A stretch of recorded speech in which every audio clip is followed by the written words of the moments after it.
अस्सलाम वालेकुम, सुबह बखैर, गुड मॉर्निंग और आदाब। से आप देख रहे हैं बाखबर सवेरा। मैं हूं आपके साथ मदीहा नकवी। और मैं तारुफ करवाना जरूरी है, लेकिन जरूरी है क्योंकि फ्राइडे के बाद सैटरडे पर संडे नाम का बताने ये जरूरी है कि तारुफ करवाया जाए, तो आप ही करवा दें। जाने माने पहचाने सबके राज दुलारे प्यारे और न्यारे अशफाक इसहाक सत्ती साहब। क्या बात है जी, क्या बात है। मैं चेहरे के तासुरात देख रहा था कि कहीं उस पर तंजो मजाक का कोई अंसर तो नहीं है, लेकिन ऐसा नहीं है। बहुत शुक्रिया सैयदा मदीहा ज़हरा नकवी। तो बात यह है कि भाई आज नए वीक का आगाज़ हो चुका है, नए हफ्ते का आगाज़ हो चुका है, नए सेशन का भी आगाज़ हो चुका है। दुआएं आपके साथ हैं कि आपके दिन बहुत अच्छा हो। कराची में हल्की फुल्की बूंदाबांदी जी चल रही है और बड़ी कंटिन्यूटी है। मैंने ये देखा कि पिछले 15-20 दिन में कोई तसलसल टूटा नहीं है, यानी कि बरसात हो रही है किसी न किसी सूरत में, किसी फुहारी क्यों ना हो। बिल्कुल, सुबह 6 बजे तो बहुत तेज़ बारिश हुई और उसके बाद फिर हमने देखा कि बारिश है वो उसका सिलसिला थोड़ा जो है वो हल्का भी पड़ गया।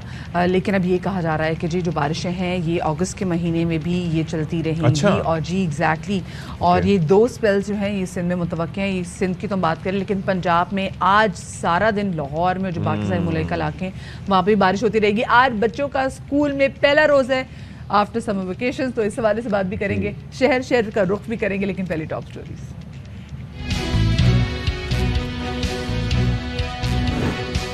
बहुत हो गया खेल कूद, बहुत कर ली तफरी, बच्चों की मौजें खत्म, अब दोबारा शुरू हो गई पढ़ाई। मौसम सरमा की तातीलात खत्म हो गई। कराची समेत सिंध भर में आज से स्कूल खुल गए। मुल्क में नए इंतखाबात की बाज़गश्त, तैयारी कर लें, बिगल बजने वाला है। इमरान खान ने खिलाड़ियों को हिदायत जारी कर दी। वजीर खजाना मिफ्ताह इस्माइल ने भी महंगाई से हार मान ली।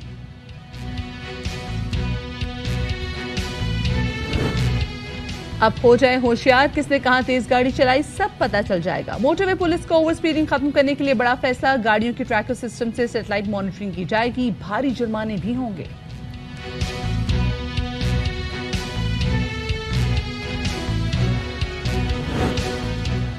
और अच्छी सेहत अच्छे खाने के साथ ही होती है। मक्खन और देसी घी से तैयार करदा खाने अब कोई ख्वाब नहीं रहे। इस्लामाबाद में मुनासिब कीमत पर आसानी से दस्तयाब हैं।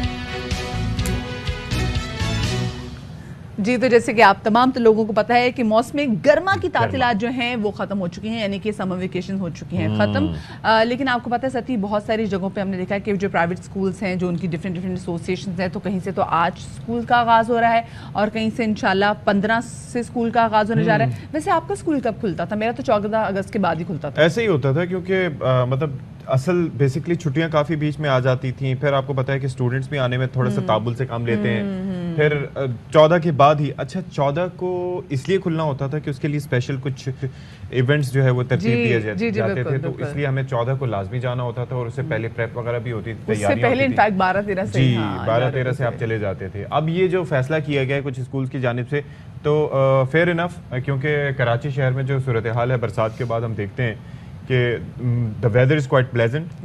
जो नॉर्मली हम ये देख रहे होते हैं कि जब बादल छा जाते हैं तो हब्स शुरू हो जाता है, लेकिन अभी गुज़िश्ता एक हफ्ते से ये सिलसिला भी नहीं है। मतलब बिल्कुल जी, आप सही बात कह रहे हैं। कल भी अगर हम कराची के टेम्परेचर के हवाले से बात करें तो कराची का टेम्परेचर वाज 29, जो कि अगर देखा जाए तो अगस्त या जुलाई के हवाले से कदरे बेहतर था। अच्छा, आज क्योंकि नए सेशन का आगाज़ हुआ है, गर्मियों की छुट्टियाँ ख़त्म हो गई हैं, तो आज सुबह सुबह बच्चों ने किया स्कूल का रुख और जब बारिश में बच्चे घरों से निकले तो फिर बच्चे आज बड़े खुश भी थे। और मुझे अपने ज़माने में याद है जब मैं स्कूल जाया करती थी तो हाँ ये टेंशन होती थी कि क्या पूरा का पूरा होमवर्क हो गया है।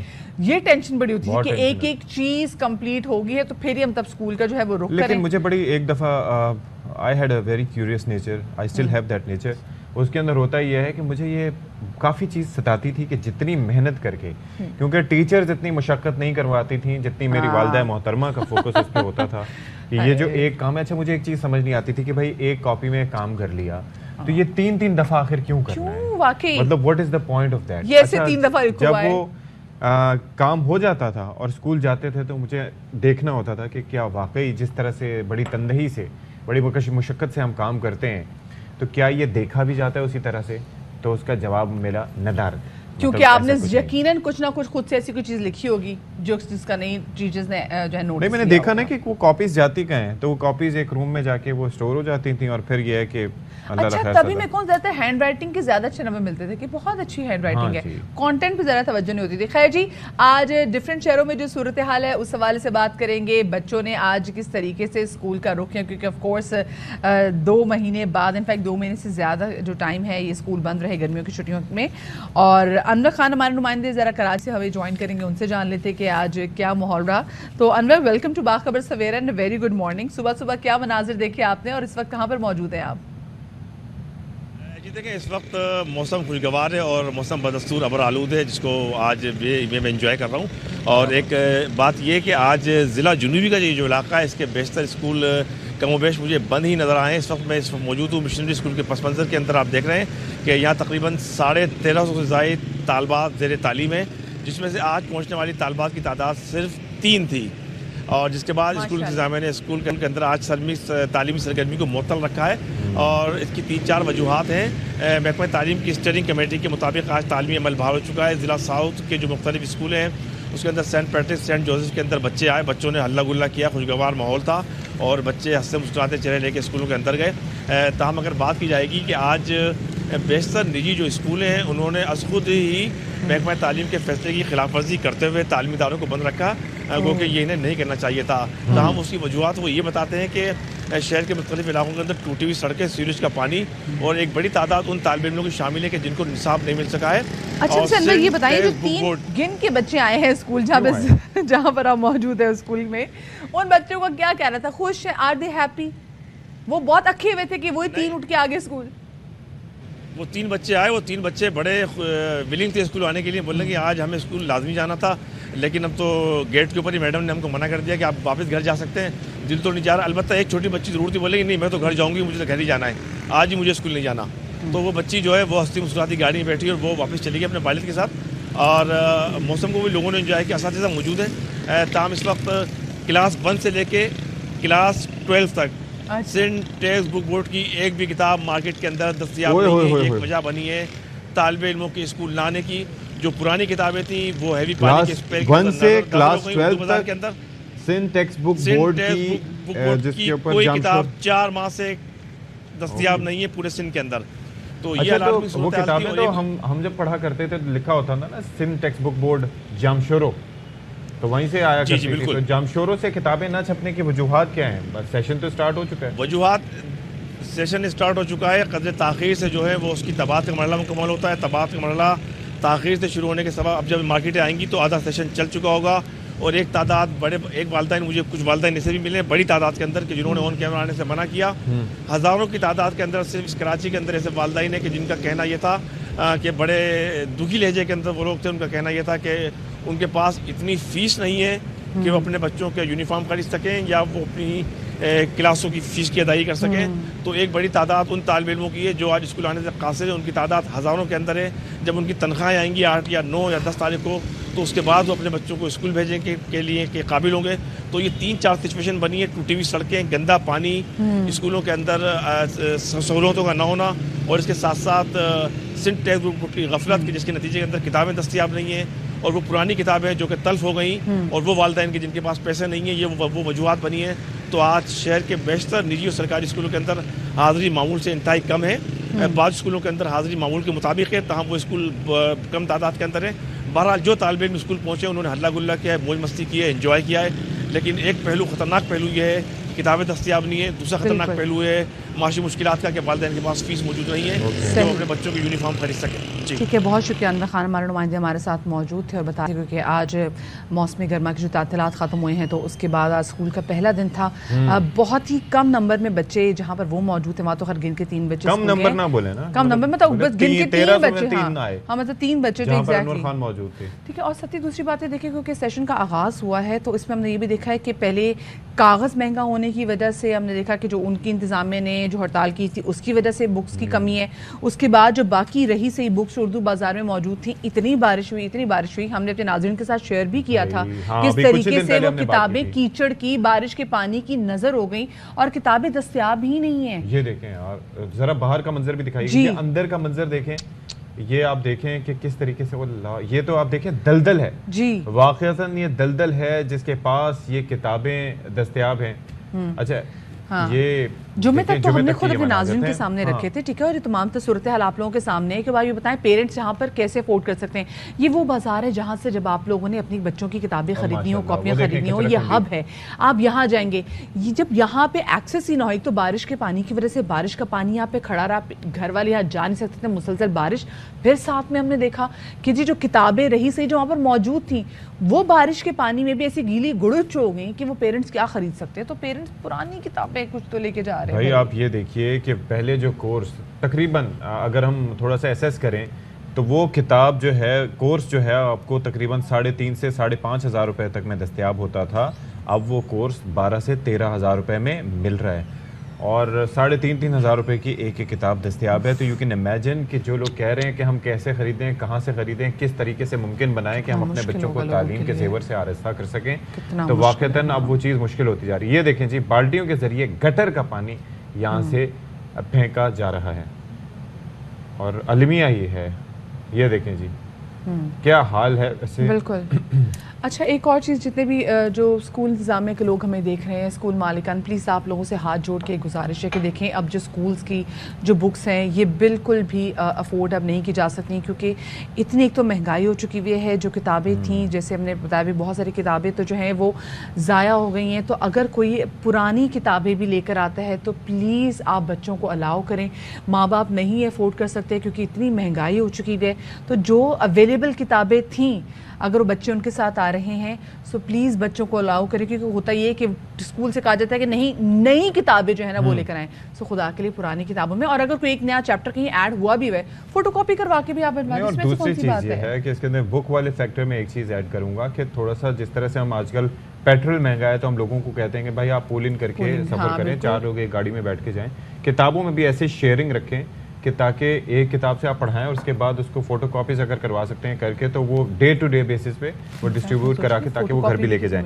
अच्छा कॉपीज़ के हवाले से भाई आप लोग ये बात करते हैं, हमने अपने शो में भी बात की हुई है कि भाई एक यूनिफॉर्म पॉलिसी, एक डिसिप्लिन कायम करने के लिए हमने ये करना है। तो भाई तनकीद नहीं कर रहे, आपसे रिक्वेस्ट यही है कि ये जो आप यूनिफॉर्म आपकी पॉलिसी है ना इसके चक्कर में हो ये रहा है कि जो कॉपीज़ वैसे अब बढ़ के भी 150-200 की मिल रही हैं, आप 200, 250, 300 की आप अपने वहाँ पर एक ठप्पा लगा के उसको बेच रहे हैं, उनकी अवेलेबिलिटी यकीनी बना रहे हैं। तो उससे हो ये रहा है कि लोगों के लिए मुश्किलात बढ़ती चली जा रही हैं। मतलब माँ बाप जो हैं ज़ाहिर है कि एक वो उससे क्लास से बिलोंग नहीं करते, कोई अफोर्ड कर सकता है कोई नहीं अफोर्ड कर सकता। तो लोगों की सफ़ेद पोशी का ज़रा भरम रखें, बिल्कुल ना ये कि उनका भरम ये टूट जाए और वह बच्चों को घर में बिठाने में मजबूर हो जाए। अभी हमने देखा है जो गर्मियों की छुट्टियों के बाद जो आप स्कूल खुले 2 महीनों में पेट्रोल की प्राइस कहाँ से कहाँ गई है।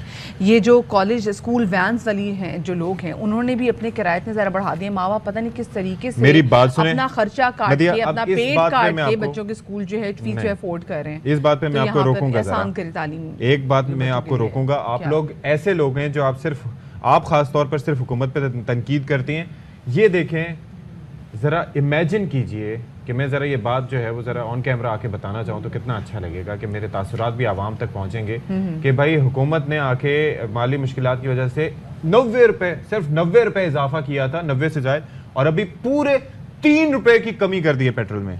ओए हो इतनी ज्यादा कमी कर दी, पूरे 3 रुपए की कमी कर दी है। जैसे 3 बच्चे स्कूल गए ना आज, वैसे वो 3 रुपए की जो कमी की है तो बहुत, तो उसके कितने मुआशी फवायद आना अभी देखेंगे, ग्रास रूट लेवल पे उसके फवायद ट्रिकल डाउन इफेक्ट नजर आएगा। बिल्कुल ट्रिकल डाउन इफेक्ट जो है जिसकी हम अक्सर बात करते थे। तो पूरे 3 रुपए का जो हमें रिलीफ दिया गया है उसका फायदा जरूर आवाम तक ऊंट के वो मजीरे के बराबर वाली जो मिसाल जो है ना वो बिल्कुल यहाँ पे सही साबित होती है। फौरन आप मजाक किरकिरा कर देते हैं। पूरे 3 रुपए रिलीफ का, पूरे 3 रुपए रिलीफ। मेरे ख्याल से महंगाई has actually hit you really hard on the head, इसलिए जो 3 रुपए ना वो आपको बहुत ज्यादा कंकशन हो रहा है। अच्छा टीम, हमने इस कराची की सूरत हाल तो जान ली, हम हैदराबाद की तरफ भी जरा रुख कर लेते हैं और देखते हैं कि हैदराबाद में क्या सिचुएशन है। तो वहाँ पर मौजूद है हमारे नुमाइंदे जाहिद कलोड़ो, उनसे पूछते हैं कि जी आज स्कूल में जितने बच्चे आए हैं इतने अरसे बाद उनकी क्या तासुरात है। जी जाहिद। में भी स्कूल खुल चुके हैं, प्राइवेट स्कूल भी खुल चुके हैं और गवर्नमेंट के जो स्कूल है वो भी खुल चुके हैं। इस वक्त हम जियो और कॉलोनी प्राइमरी स्कूल में मौजूद है जहाँ पे बच्चों की आमद का सिलसिला ताहाल जारी है और यहाँ पे मुख्तलिफ़ क्लासेस में जो बच्चे हैं वो बच्चे पहुँच रहे हैं। बच्चे बड़े खुश हैं क्योंकि बहुत अरसे के बाद तकरीबन ढाई महीने के बाद जो है वो स्कूल खुले हैं, वो आपस में बैठे हैं, आपस में बातचीत कर रहे हैं और बातचीत के बाद असेंबली के बाद क्लासरूमों में पहुँचे हैं और यहाँ पे उनकी पढ़ाई का अमल जारी है। जी बहुत शुक्रिया भाई, क्या बात है, बड़ा मुख्तसरन उन्होंने अपना मौक़िफ़ दिया।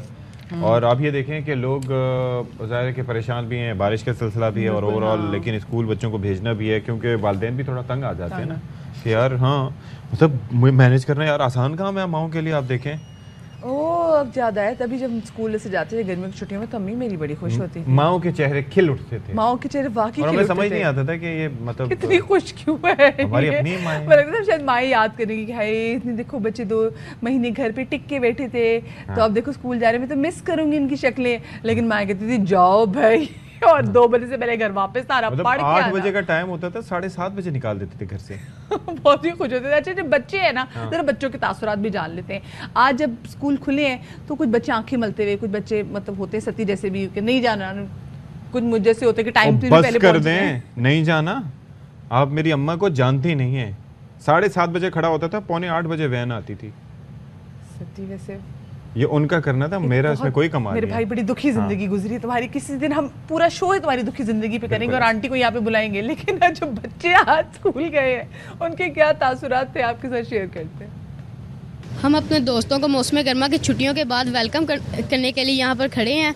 हम मौसम गर्मा की छुट्टियों में हमारी उस्ताज़ा को, हमारे प्रिंसिपल साहब को और हमारे दोस्तों को बहुत मिस कर रहे थे। अब हमने छुट्टियाँ जब हुई थी तब अपने दोस्तों को बहुत मिस किया था और अपने स्कूल को भी बहुत मिस किया था। और हमने अपने छुट्टियों में एक दोस्तों को बहुत मिस किया और हमें आज बहुत अच्छा लग रहा है स्कूल आकर। अच्छा हमने भी गिन के 3 बच्चों से उनसे पूछा, और वैसे बच्चों के आप देखिए तासुरात कितने पक्के हो चुके हैं। हाँ ये देखिए इतने हम मौसम गर्मा की तातीलात वेरी कैमरा शाय, मतलब बड़ा जो है वो इस तरीके से इतना कॉन्फिडेंस लेवल नहीं था कि जितने आजकल के बच्चों का है।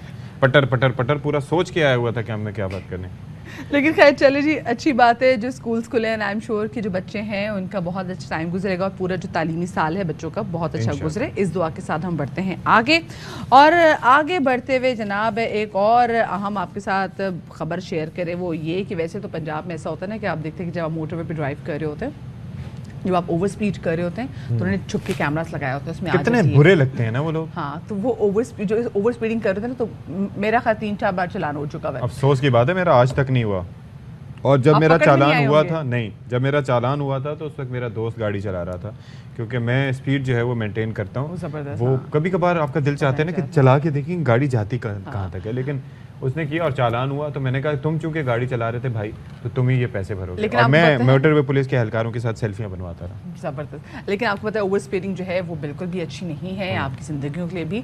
तो अब जो अब सिंध भी अगर आप देखें तो मोटरवे जो पुलिस है उन्होंने स्पेसिफिकली टेक्निक्स जो है वो अपना ली है और पता चल जाता है कि किस ड्राइवर ने ओवर स्पीडिंग की है और कितने पे जाके ओवर स्पीडिंग की है। नज़ीर शाह बता रहे हैं। मोटरवे ट्रैफिक कवानीन की खिलाफ वर्जी करना, जहां कैमरे ना हो वहां गाड़ियों को दौड़ा देना कि कौन देखेगा, अब ऐसा नहीं चलेगा।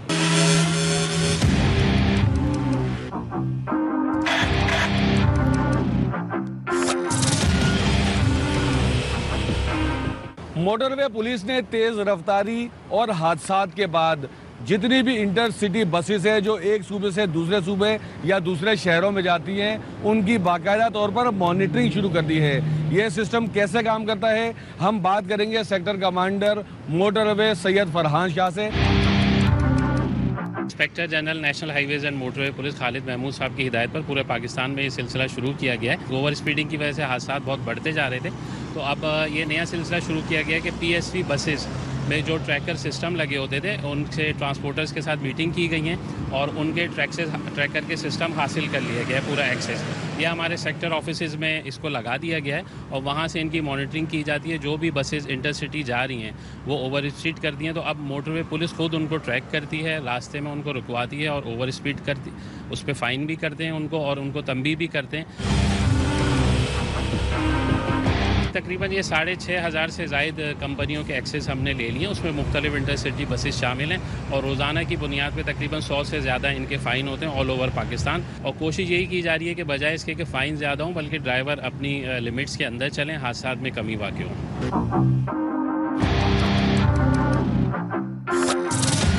मोटरवे पुलिस ने चलते हुए ट्रैकिंग सिस्टम को अपने इस्तेमाल में लाकर एक अहम कदम उठाया है ताकि शहरियों की कीमती जान और माल की हिफाजत की जा सके। कैमरामैन मोहम्मद ज़ीशान के साथ नज़ीर शाह, ARY न्यूज़ कराची। क्या बात है जी, ये बड़ा अच्छा है कि लोगों को कानून के ताबे किया जाए। कहीं तो लोग नजर आए ना कि क्यों नहीं थे। मैं तो इस बात पे हैरान हूँ भाई, because like coming from Lahore तो तुम वहाँ मोटरवे इस्तेमाल करते थे तो भाई ओवर स्पीडिंग तो आप ना कर सकते हैं, चलान होता है, you can not bribe them as well and I never tried. ये तो फॉरेन ही आके जो है ना, कमिंग फ्रॉम लाहौर, भाई कमिंग फ्रॉम लाहौर में तो 1998 में बना था मोटरवे। हमारा जुम्मा 6 दिन नहीं हुए मोटरवे बने हुए, तो हम आहिस्ता आहिस्ता सीखेंगे ना ये कराची से सिंध में जाते हुए। हम तो सफर करते थे नॉर्मल एक्सप्रेस वे पे, अभी अभी हमारा मोटरवे बना है तो हमें कानून भी उसी तरीके से सीखना है। फर्स्ट वर्ल्ड प्रोविंस से किसी थर्ड वर्ल्ड प्रोविंस तो ऐसे ही है ना, हमारे यहाँ नहीं होती थी डेवो ऐसे ही जी। ठीक, हाँ ठीक है सर, क्या करें सर आगे डीवो को लेके आगे बढ़े। खैर तो बहरहाल जी, अब थोड़ा सा मूड मजीद खुशगवार करने की ज़रूरत है। तो जनाब नथिया गली से 10 किलोमीटर की मुसाफत पर एक झील वाक़ है और उस झील की सैर हमें करवा रहे हैं ब्यूरो चीफ हमारे हैं ज़ियाउल हक साहब।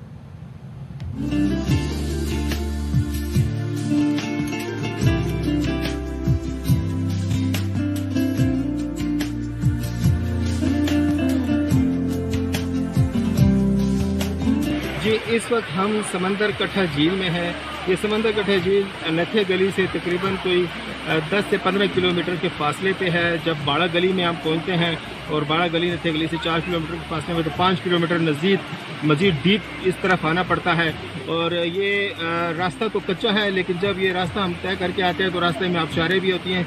और जब इस झील के करीब पहुँचते हैं तो ये झील यकीनन एक बहुत ही मुनफरद किस्म का लुक देती है और ग्रीनरी है हर तरफ। इस वक्त हम देख सकते हैं सियाह भी आए हुए हैं और हमने उनसे उनके तासरात भी लेने की कोशिश की है, तो जो उन्होंने बताया हम आपको वो भी सुनाते हैं।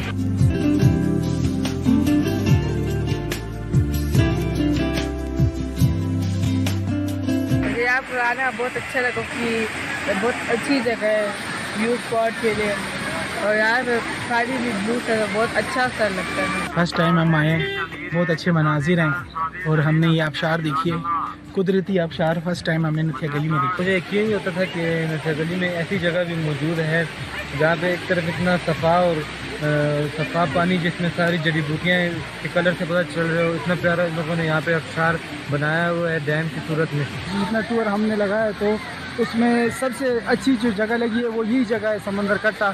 तो और सियाहों से भी मैं कहता हूँ कि आए अपने खैबर पख्तूनख्वा को जो है डिस्कवर करें। आपने टूरिस्ट के ख्यालात सुने, वो कितने इस खूबसूरती को एंजॉय कर रहे हैं। खैबर पख्तूनख्वा हुकूमत भी जो टूरिस्ट स्पॉट हैं उनको प्रमोट करने के लिए उन्होंने स्पेशल फंड्स भी एलोकेट किए हैं और ख़ासी तवज्जो दी जा रही है। और यहाँ पर ये समंदर कट्ठा झील है, यकीनन इसकी तरफ भी खैबर पख्तूनख्वा हुकूमत की तवज्जो होगी। अगर रोड इंफ्रास्ट्रक्चर बेहतर हो जाए तो यहाँ पर भी बहुत बड़ी तादाद में टूरिस्ट आएंगे, जिससे कि खैबर पख्तूनख्वा के मुख्तलिफ दीगर इलाकों में लोग खूबसूरती को एंजॉय करने के लिए मुल्की और बैरून मुल्क से सियाह आते हैं। क्या बात है, ज़बरदस्त। और इतने अरसे बाद मैंने ज़ियाउल हक साहब को भी देखा, मैंने बड़े जो मखसूस कलर्स पहनते हैं जैसे बंद हज़ात पहनते हैं, ऑफ वाइट, वाइट, ब्लैक, लेकिन आज बड़ी रंगीन शर्ट पहनी, लेकिन है संजीदा मिजाजी। वक्त लगेगा। हाँ, ब्रेक लेते हैं, ब्रेक के बाद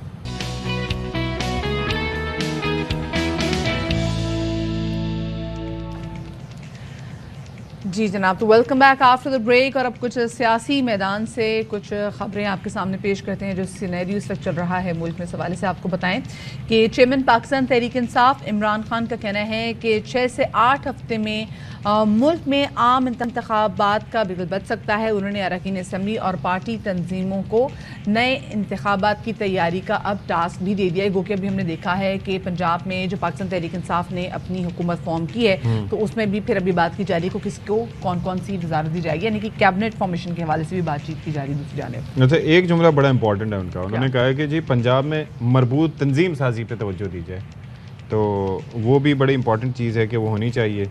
और फिर साथ ही कहते हैं कि लोग सियासत में पैसा बनाने आते हैं, लेकिन अब अवामी शऊर बेदार हो चुका है। बच्चों में मुल्की मसाइल के शऊर की बेदारी खुश आइंद है। कौम की तवक्कुआत अब PTI से वाबस्ता हैं, ये मौक़िफ़ है इमरान खान साहब का। जी, और दूसरी जानिब हम देखते हैं कि मौलाना फजल रहमान कहते हैं कि जिस दलदल में हमें फंसाया गया उससे निकलना आसान नहीं। हुकूमत मुद्दत पूरी करेगी, इलेक्शन अपने वक्त पर होंगे और जिन अरकान कौमी असम्बली के इस्तीफे मंजूर किए गए हैं वहाँ होंगे ज़िमनी इलेक्शन। अच्छा जी, एक बड़ी इंपॉर्टेंट चीज़ ये है कि मिफ्ता इस्माइल साहब स्क्रीन पे जब भी आते हैं तो बड़ा डर लगता है उनसे। आप ये देखिए, वैसे उनके साथ भी क्या ज़बरदस्त गेम होती है कि पहले जब इजाफे कर रहे थे धड़ाधड़ तो वो आते थे, ठीक है, फिर दरमियान में जब पूरे 18 रुपए की कमी हुई थी तो वज़ीर आज़म साहब ने खुद ऐलान किया था। अब फिर सिर्फ 3 रुपए की जब कमी की गई तो फिर मिफ्ता साहब आए। बहरहाल मुआशी फ्रंट पे उन्होंने ज़रा अपनी एक नाकामी कहें या क्या कहें कि वो ज़ाहिर कर दी है और एतराफ़ किया है कि महंगाई जी बहुत ज़्यादा है, लेकिन बहैसियत वज़ीर ख़जाना कुछ नहीं कर सकता, मेरे हाथ बंधे हुए हैं। फॉर्चुनेटली ना महंगाई रोकने की मेरी नंबर 1 प्रायोरिटी रही है, ना ग्रोथ लाने की मेरी प्रायोरिटी रही है। मेरी प्रायोरिटी तो सिर्फ डिफॉल्ट से पाकिस्तान को बचाने की रही है। बिल्कुल डिनाई नहीं कर रहा हूँ कि बहुत महंगाई है, खाने पीने की चीजें बहुत बढ़ गई हैं। मेरी अब बहनें मुझे बताती हैं कि चीजें महंगाई बहुत बढ़ गई है। As a minister of finance में शर्मिंदा हूँ कि मैं और कुछ नहीं कर सकता, लेकिन मेरे हाथ बंधे हुए हैं। 3 महीने में ऐसी कोई चीज नहीं करी जिसकी वजह से रुपए के कदर में कमी आए तो पाकिस्तान दिवालिया की नहज पे जाए। जो शख्स इस नहज पे लेके आया था वो तो PTI है। जिम्मेदार कौन है? तो जिम्मेदार आप हैं। IMF से मायदा तोड़ा, फिर पैसे कहाँ से आएंगे? फिर तो आप दिवालिया होंगे। आपको ये बजट देना पड़ा जिसके अंदर हमने नए डायरेक्ट टैक्सेस लगाए, बड़ा मुश्किल बजट दिया। एक और टैक्स जो मैं डालने लगा, जो मैन्युफैक्चरिंग कंपनी अपना 10% भी एक्सपोर्ट नहीं कर सकेगी उसके ऊपर 5% एडिशनल टैक्स होगा। IMF की प्रायर कंडीशन में से एक कंडीशन रहती है, कल सुबह वो कंडीशन भी पूरी होगी। अच्छा, दूसरी जानिब हमने ये भी देखा कि कल जब वफाकी वज़ीर ख़जाना मिफ्ता इस्माइल साहब मीडिया से गुफ्तगू कर रहे थे, उन्होंने कहा कि मेरी बहनों ने मुझे बताया कि महंगाई बहुत हो गई है। मतलब जो पूरी कौम की जो बहनें हैं जो बार बार बता रही हैं, लोग चीख रहे हैं, बिलबिला उठ रहे हैं कि महंगाई बहुत ज़्यादा है।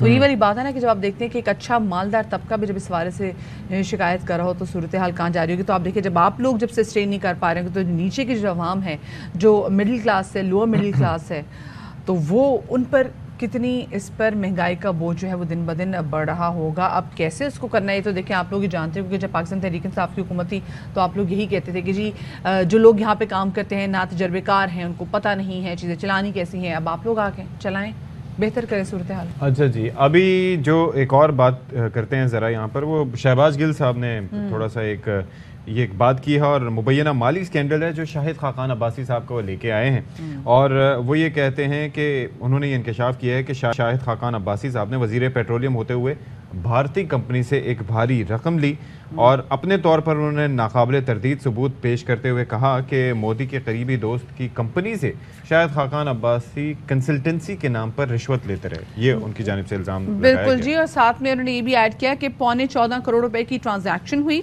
शाहिद खाकान अब्बासी भारत से जासूसी करने का पैसा ले रहे थे या गद्दारी के लिए? जवाब देना चाहिए। ये सवाल पूछा है शहबाज गिल साहब ने शाहिद खाकान अब्बासी से, जो कि कल उन्होंने एक प्रेस कॉन्फ्रेंस की और शाहिद खाकान अब्बासी का एक मुबैना जो माली स्कैंडल है वो सामने लेकर आए हैं। उसके ऊपर अभी तक जवाब मेरे ख्याल में कोई सामने नहीं आया। वैसे ट्वीट कर देना चाहिए था, ये किया है पता नहीं। मेरे ख्याल से they're not even listening to it, में भी ये भी हो सकता है। अच्छा जी, जो तमाम तर मुल्क में सियासी सूरत हाल उस हवाले से बात करेंगे। हमारे साथ मौजूद हैं सीनियर एंकर पर्सन और सीनियर सहाफ़ी खावर घुमन साहब, उनको शामिल गुफ्तगू करेंगे। अस्सलाम वालेकुम Khawar and welcome to Bakhabar सवेरा। खावर, ज़रा पहले मुल्क की जो सियासी डायनामिक्स है उस पर ज़रा हवाले से हम बात कर लेते हैं। हम देख रहे हैं कि एक तरफ इमरान खान साहब ये कह रहे हैं कि नए इंतखाबात का बिगल बच सकता है 6 से 8 हफ्तों में। दूसरी जानिब मौलाना फजल रहमान साहब कह रहे हैं कि नहीं भाई, हम तो मुद्दत पूरी करेंगे, क्योंकि उनको यही अगर अपनी बका देखनी है अपनी सियासत की तो उनको मुद्दत करना उनके लिए भी ज़रूरी है। आप क्या सिचुएशन देख रहे हैं? देखें जी, बदकिस्मती है मुल्क की कि इस वक्त जो मफादात हैं अपोजिशन हुकूमत अपोजिशन और दूसरी तरफ हुकूमत, वो बिल्कुल डायरेक्ट इस वक्त टकराव में हमें नजर आ रहे हैं। अब जाहिर है जो PDM की हुकूमत है वो ये कहते हैं कि हमें इस मुश्किल में धकेला गया, हमने मुश्किल फैसले लिए, सारा सियासी नुकसान उठाया, तो अब अगर हम इंतखाबात के अंदर चले जाते हैं तो फिर हमें और मार पड़ेगी। लिहाजा हमें जो बाकी मादा मुद्दत है असेंबली की पूरी करनी चाहिए और ये साबित करना चाहिए कि हमने ये जो मुश्किल फैसले किए और उसके बाद मुश्किल से इस मुल्क को निकाला। अब जाहिर है उसके लिए वक्त चाहिए, एक बड़ा रिस्की फैसला है, इस हवाले से बातचीत चल रही है और फिल वक्त हमें यही लग रहा है कि वो डिटरमिन है कि हम ये काम करेंगे।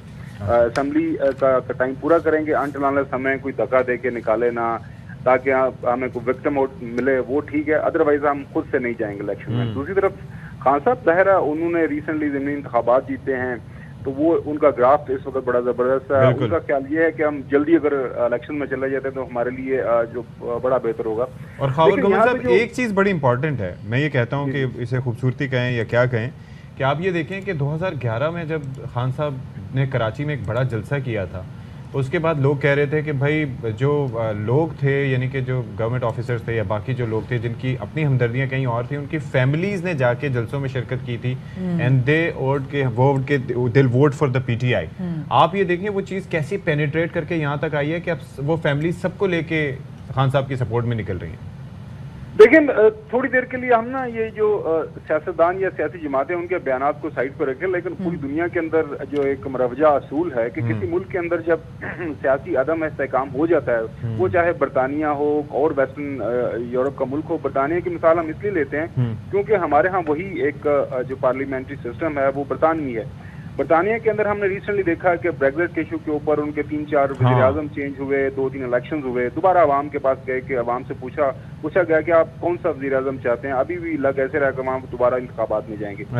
यहाँ पे एक बुनियादी असूल यही है कि देखिए इस मुल्क के 22 करोड़ अवाम तो वो हैं जो कि रजिस्टर्ड हैं, वैसे अनऑफिशियली हम 23-24 करोड़ तक पहुंच चुके हुए हैं। तो आप 24 करोड़ या 22 करोड़ अवाम है, चले 22 करोड़ कर लेते हैं, उनसे आप क्यों नहीं पूछते, उनके पास अब क्यों नहीं जाते कि उनको बिलावल भुट्टो जरदारी चाहिए, उनको मरियम साहिबा चाहिए, या उनको खान साहब ही को वापस वज़ीर-ए-आज़म बनाना है। तो खुदारा बड़ा जरूरी है।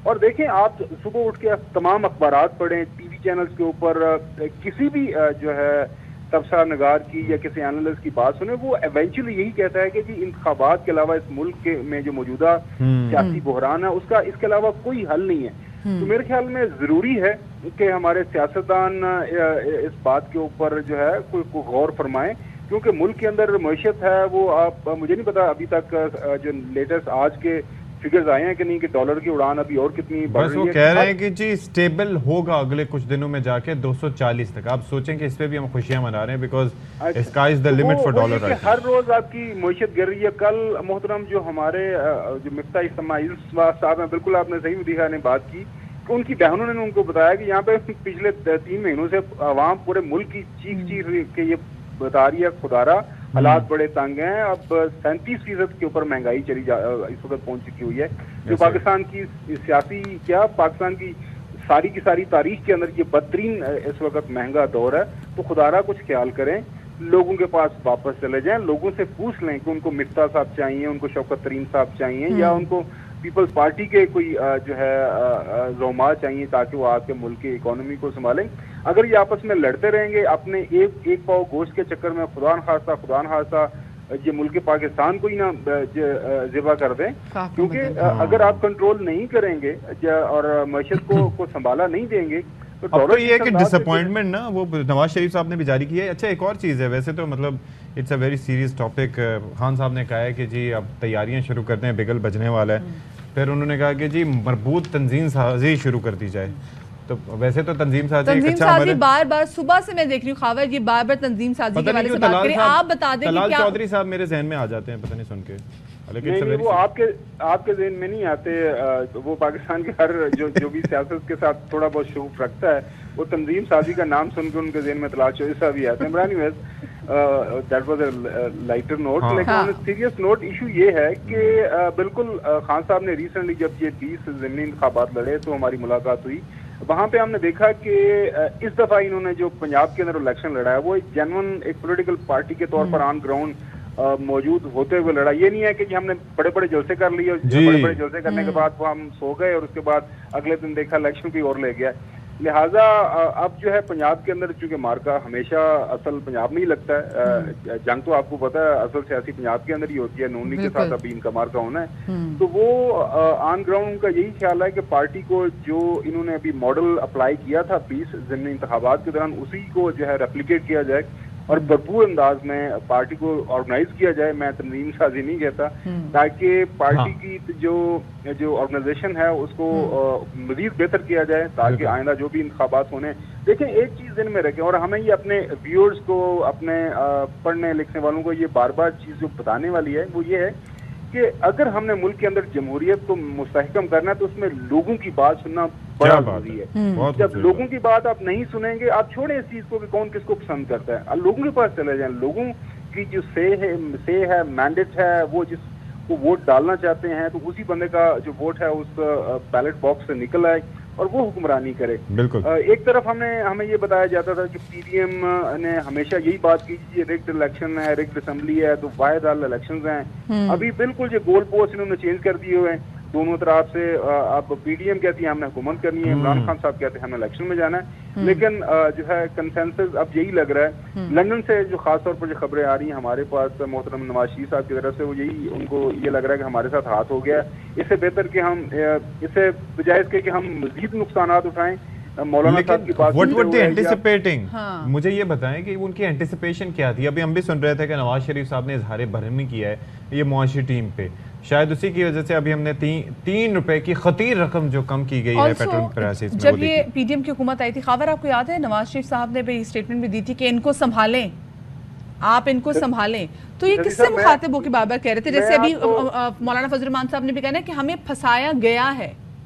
अच्छा देखें, आपको सच्ची बात बताएं, जब ये हुकूमत तब्दील हुई, आपको याद होगा एक मुशर्रह ज़माना बयान भी चला था कि देखें हुकूमत तब्दील हुई है, डॉलर भी नीचे आया और स्टॉक एक्सचेंज ऊपर गई है, तो हमारे जो कारोबारी तबके हैं मुल्क के अंदर, अक्सर उनका यही ख्याल था, मेजोरिटी का ये व्यू था कि नून लीग के अंदर चूंकि एक्सपीरियंस लोग हैं, वो कहाँ ख्वाजा आसफ, कहाँ उनके एहसन इकबाल साहब, कहाँ उनके जनाब शाहिद खान अब्बासी साहब, मतलब उनको 2-2, 3-3 दफा वो मिनिस्टर रहे, दुनिया देखी और मुल्क को भी चलाया। तो उम्मीद यही थी कि कम से कम ये इमरान खान की जो जिस तरह उन्होंने मुआशरत चलाई उससे थोड़ी सी बेहतर ही चलाएंगे।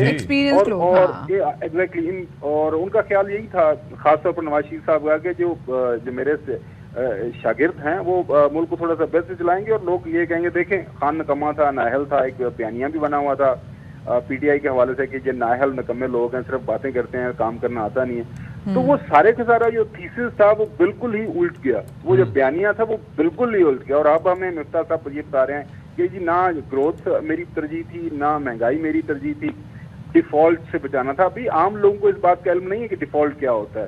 अब डिफॉल्ट का आप ये लोगों को डरा रहे हैं कि जी मुल्क कहीं डूब रहा था। मुल्क जब आपके पास पहुंचा था, और ये लिखी पड़ी बात है जो इस दफा का जो इकोनॉमिक सर्वे है कि आपकी जो जीडीपी 6% थी, आपका डॉलर जो था वो 172-74 पे था जब पीटीआई की हुकूमत गई थी। आपकी एलएफएम, आपकी स्मॉल इंडस्ट्री जब गई थी तो तब तो 189 तक पहुंच गया था बहरहाल, लेकिन वो जाहिर है कि वो अनसर्टेनिटी के फैक्टर्स भी उसमें थे। एग्जैक्टली, तो वो चीजें बेहतरी की तरफ थी। तो जब आप आए उसके बाद रिवर्स हो गई। लेकिन एक सवाल और भी मेरे ख्याल में पूछने की जरूरत है। अब ये बताते हैं कि जी हम आए तो ये हो गया, भाई जब आप आए थे आपको पता चल गया था ये हालात है, आप लोगों को बताते जी खान साहब ये मुल्क का इतना बड़ा घर कर रहे हैं, करके गए हैं, तो हम इलेक्शन में जा रहे हैं, तो आप हमें वोट दें ताकि हम कोई अगला लॉन्ग टर्म प्लान नहीं। लेकिन एक और चीज भी है खावर भाई, ये भी चक्कर अपनी जगह ठीक है कि वो कह के गए, लेकिन एक चीज होती है आपकी मीडिया मैनेजमेंट, एक चीज होती है कि आपने आवाम की नब्ज को कैसे पकड़ना है।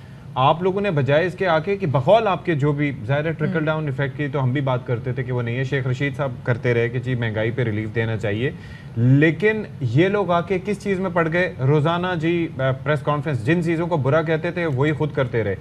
रोजाना मरियम औरंगजेब साहिबा ये जी घड़ियां ये कर ली, ये जी वो ये कर लिया। यहाँ पे आपसे इख्तिलाफ करूंगा। देखें इस वक्त पाकिस्तान के अंदर जो मोबाइल फोन का जो फुटप्रिंट है वो बहुत ज्यादा है, 16 करोड़ के करीब लोगों के पास सेल फोन है। ठीक है, ज्यादा फ्लो ऑफ इंफॉर्मेशन इस वक्त बहुत ज्यादा है। तो ऑन ग्राउंड आप कोई गलत प्रोपेगेंडा बेच नहीं सकते। अगर ऑन ग्राउंड लोगों के हालात इमरान खान के दौर में बेहतर थे तो वो बेहतर थे, अगर अब खराब हैं तो वो खराब हैं। नहीं, अब खराब तर हो गए करते हैं, लोग रिएक्ट करते हैं, लोग अब वो जो है ना वो प्रोपेगेंडा का दौर खत्म हो गया। अभी आप एक झूठा प्रोपेगेंडा बनाएंगे, बात करेंगे तो अगले 2-4 दिनों के अंदर वो बिल्कुल ब्लास्ट करेगी जी। मेरा मकसद भी यही था कि इन्होंने आते साथ अगर बकौल इनके कि चीजें इतनी बुरी थी ठीक है, अगर बकौल इनके मईशत इतनी तबाह हो चुकी थी तो उसके अंदर आते साथ ही ये घड़ियों के चक्कर में ना पड़ते, ये आदाद व शुमार पे बात करते आते साथ इनको तो समझ कुछ नहीं आई। लेकिन वही ना, अगर खबर देखा जाए तो रवैया वही है कि आप आए तो आपने अपनी बात नहीं करनी, आपने पिछली हुकूमत की बात करनी है। वही एग्जैक्टली इन्होंने भी वही चीज की, इन्होंने सीखा कुछ नहीं। वही मैं कह रहा हूँ कि अब आवाम का सियासी तौर पर बहुत ज्यादा बाशऊर हो चुके हुए हैं, उनको इन्फॉर्मेशन मिल रही है, गलत इन्फॉर्मेशन देंगे फौरन आपके मुंह के ऊपर मारते हैं। मैं अभी आपको अपनी मिसाल दे रहा था कि 2-3 साल पहले जब हम ट्वीट करते थे तो बगैर सोचे समझे ऐसे ही कोई ज़हन में ख्याल आया तो कर देते थे।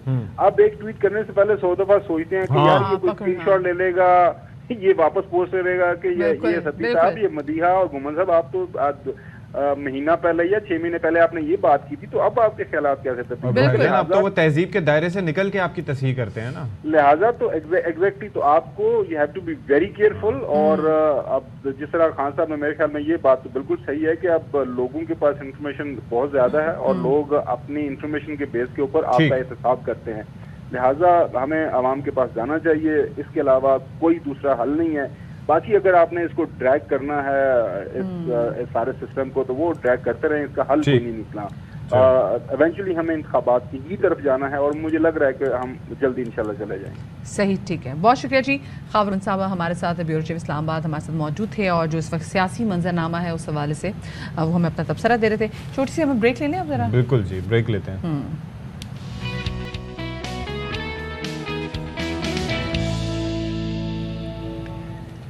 जी जनाब, तो welcome back after the break. और आज के शो में हम आपकी मुलाकात करवाने जा रहे हैं एक ऐसी खातून से जिन्होंने दुनिया भर में किया है पाकिस्तान का नाम रोशन, और वैसे काम कर रहे हैं कि जो मर्द भी काम करते हुए 100 बार सोचते हैं।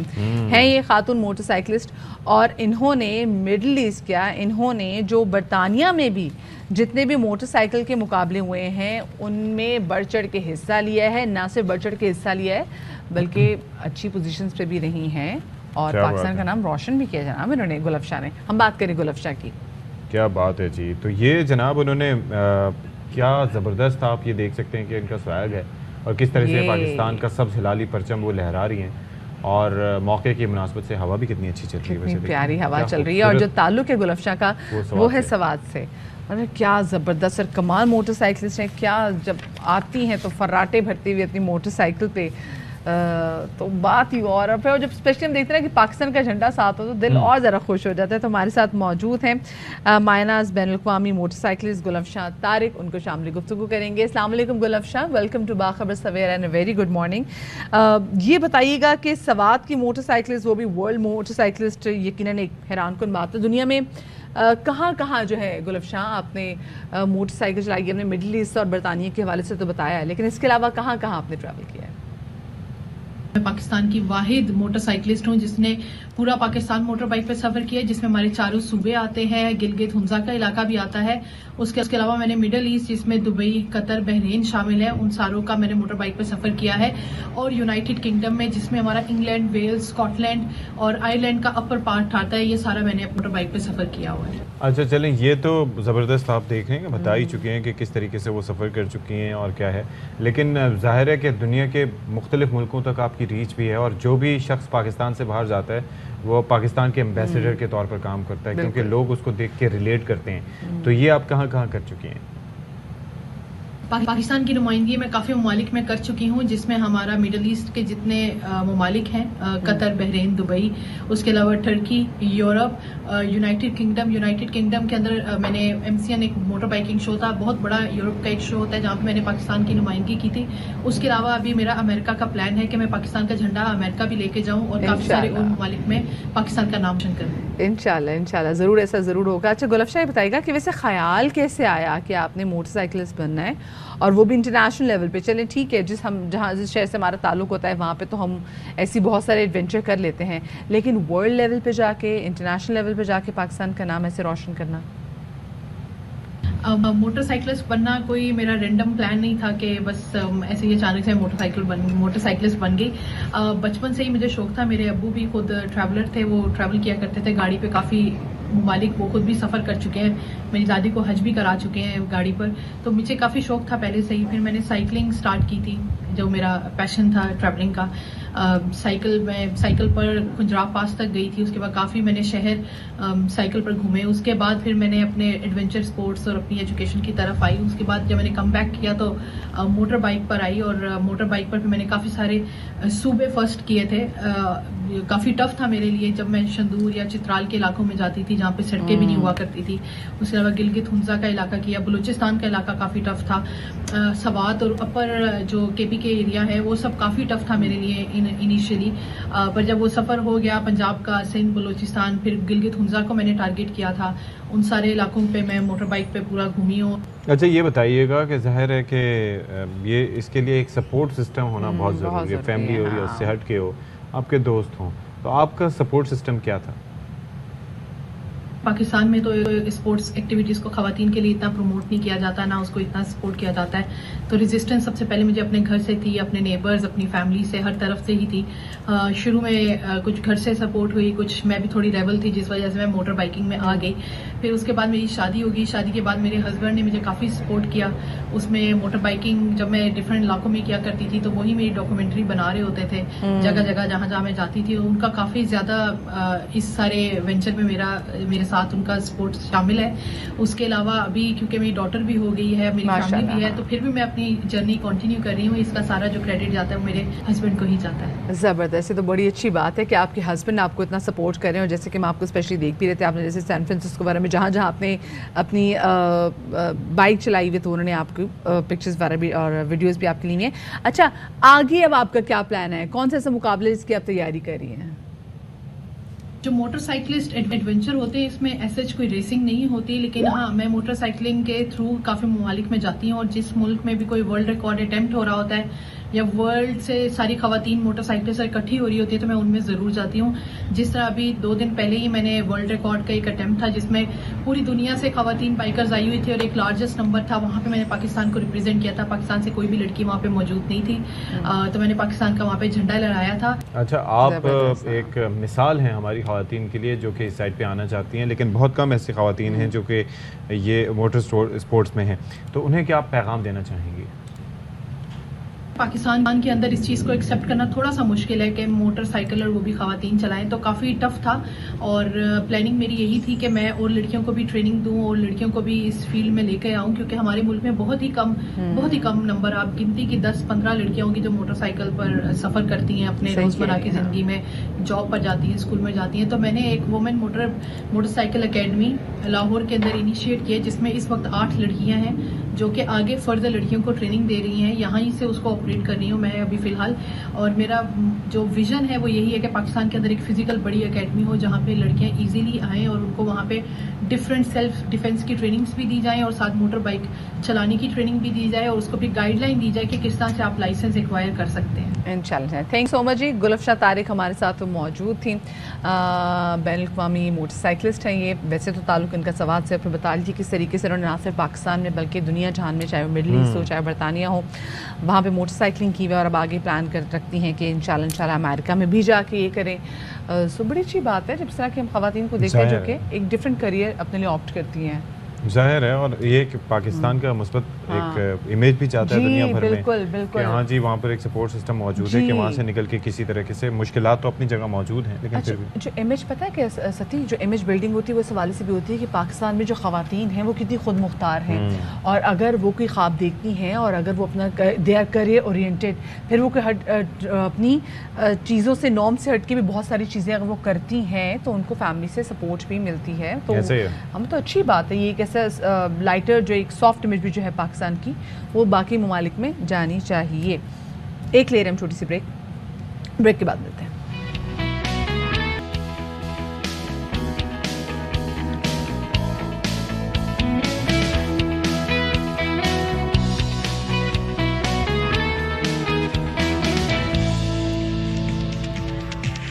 जी अस्सलाम वालेकुम once again and welcome to Bakhabar Savera. 10:04 हो चुके हैं। एक बार फिर हम आपसे मुखातिब हैं और बहुत से अहम मामलात पर हम बात कर चुके हैं ऑलरेडी, और उसमें ज़ाहिर है कि स्कूल खुलने के हवाले से भी था और पेट्रोलियम प्राइसेस में जो इतनी सी कमी की गई है उस हवाले से भी हमने बात की, इकॉनमी की सूरत हाल पर तो बात की, और साथ ही साथ ये कि क्या सियासी जमातें इस वक्त सोच रही हैं। लेकिन एक बड़ा अलमिया जो है इस वक्त जन्म ले चुका है, इंसानी अलमिया है, वो है बलूचिस्तान का, जहाँ पर हम तवातुर से अपने प्रोग्राम्स में बात करते रहते हैं कि किस तरीके से वहाँ पर तबाही की दास्तानें रकम हो रही हैं, लेकिन इलाके को ना आफत ज़दा करार दे दिया गया है, ना वहाँ पर हुकूमत दिखाई देती है, ना वहाँ पर PDMA का कोई किरदार नजर आता है। आफत ज़दा करार दिया गया ना, जब हमारी नुमाइंदा अकरम हमें बता रही थी कि उनकी जब फ्राइडे को जो हमारे साथ शो में मौजूद थे, उन्होंने कहा कि जब उन्होंने बलूचिस्तान हुकूमत से कहा भी कि भाई इतना कुछ हो गया है, अभी तक आपने आफत ज़दा करार नहीं दिया, तो उन्होंने कहा कर दिया ना, आफत ज़रा करार दे दिया।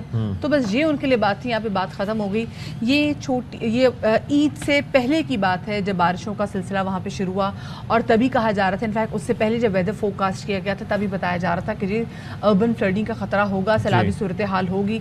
हम वो चीज़ रिपोर्ट करते रहे, जब बारिशें शुरू हुई हम ये चीज़ें रिपोर्ट करते रहे, जहाँ जहाँ जो दो तबाही हुई है। हमने बाखबर सवेरा में कोई एक दिन ऐसा नहीं था जब हमने बलूचिस्तान की सूरत हाल के हवाले से बातचीत ना की हो, सिर्फ इसलिए ताकि जो काम बाला है एटलीस्ट वो देखें। चलो ठीक है, अपने ठंडे ठंडे कमरों में बैठे हुए, बाहर का नहीं समझ आ रही कि बाहर की दुनिया में क्या हो रहा है, तो इस्लामाबाद में बैठे हुए आपको पता चल सके कि बलूचिस्तान के लोग किस एग्नी से, किस तकलीफ से, किस ईजा से पहुंच रहे हैं, और बैठे हैं आप इस्लामाबाद में। काम आपसे हमने आपके सामने देखा जी। फ्राइडे को हमारे साथ बलूचिस्तान की जो तर्जुमान है वो भी मौजूद थी, और एक आफत ज़दा सूबा, एक आफत ज़दा जहाँ पे सूरत हाल हम देख रहे थे, इंसानी अलमिया जहाँ पे पैदा हो गया, वह 125 से ज़ायद, तो जहाँ पर अफराद रिपोर्टेडली जहाँ भाग हुए हैं, जहाँ पर हम देखने के लाशें बच्चों की कहाँ से, वहाँ पे आप सीरियसली लेवल चेक करें ना कि किस तैयारी से जब वो टेलीविजन पे भी आ रही है, वो बात करने के लिए आपके पास कंटेंट क्या है। आप ये नहीं बता पा रहे कि जी जो हमने जो सूबे का एक ही हेलीकॉप्टर इस्तेमाल किया वो वापस क्यों आ गया, खवातीन और बच्चों को क्यों नहीं बचा सका, क्योंकि बारिश हो गई है तो हम वहाँ चक्कर काट कर। ये हमने मिसाल भी दी थी कि भाई अगर फ़र्ज़ करें, मैं अभी भी दे रहा हूँ कि अगर यहाँ पर कॉफ़ी गिर जाती है इस पेपर पर, तो मेरा काम ये नहीं होगा कि भाई वो कॉफ़ी बनाने वाला हमेशा लाके यहाँ पर रखता है तो इसकी वजह से गिर गया। पहला आप ये काम करते हैं कि आप उस पेपर को साफ़ करते हैं, आप सिस्टम को बचाते हैं कि हाँ जी ये लैपटॉप जो है किसी तरीके से ख़राब ना हो।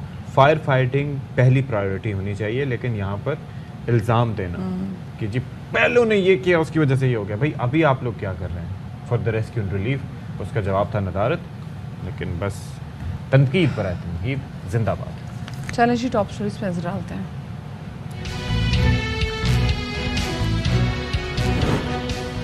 मुल्क भर में बारिशों से तबाही की दास्तानें, बलूचिस्तान के मुतादिद अजला में निज़ाम ज़िंदगी मफलूज हो गया, मुतादिद राब्ता सड़कें बह गईं, हज़ारों अफराद आसमान तले पनाह लेने पर मजबूर।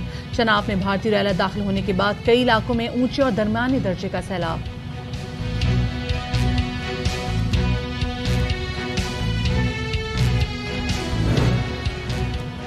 सैलाब के बाद होने वाली तबाहकारियों ने सूरत हाल को खौफनाक बना दिया। सैलाबी पानी सब कुछ बहा कर ले गया। सैलाब में बहने वालों की लाशें सक्खर बैराज से मिलने लगी। पुलिस ने 16 लाशें निकाल ली।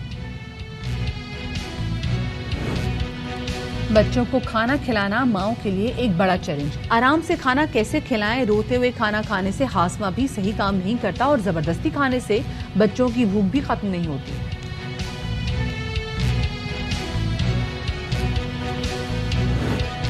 और पंजाब के दूसरे बड़े शहर फैसलाबाद में शहरियों की नाश्ते में पसंदीदा डिश निहारी है।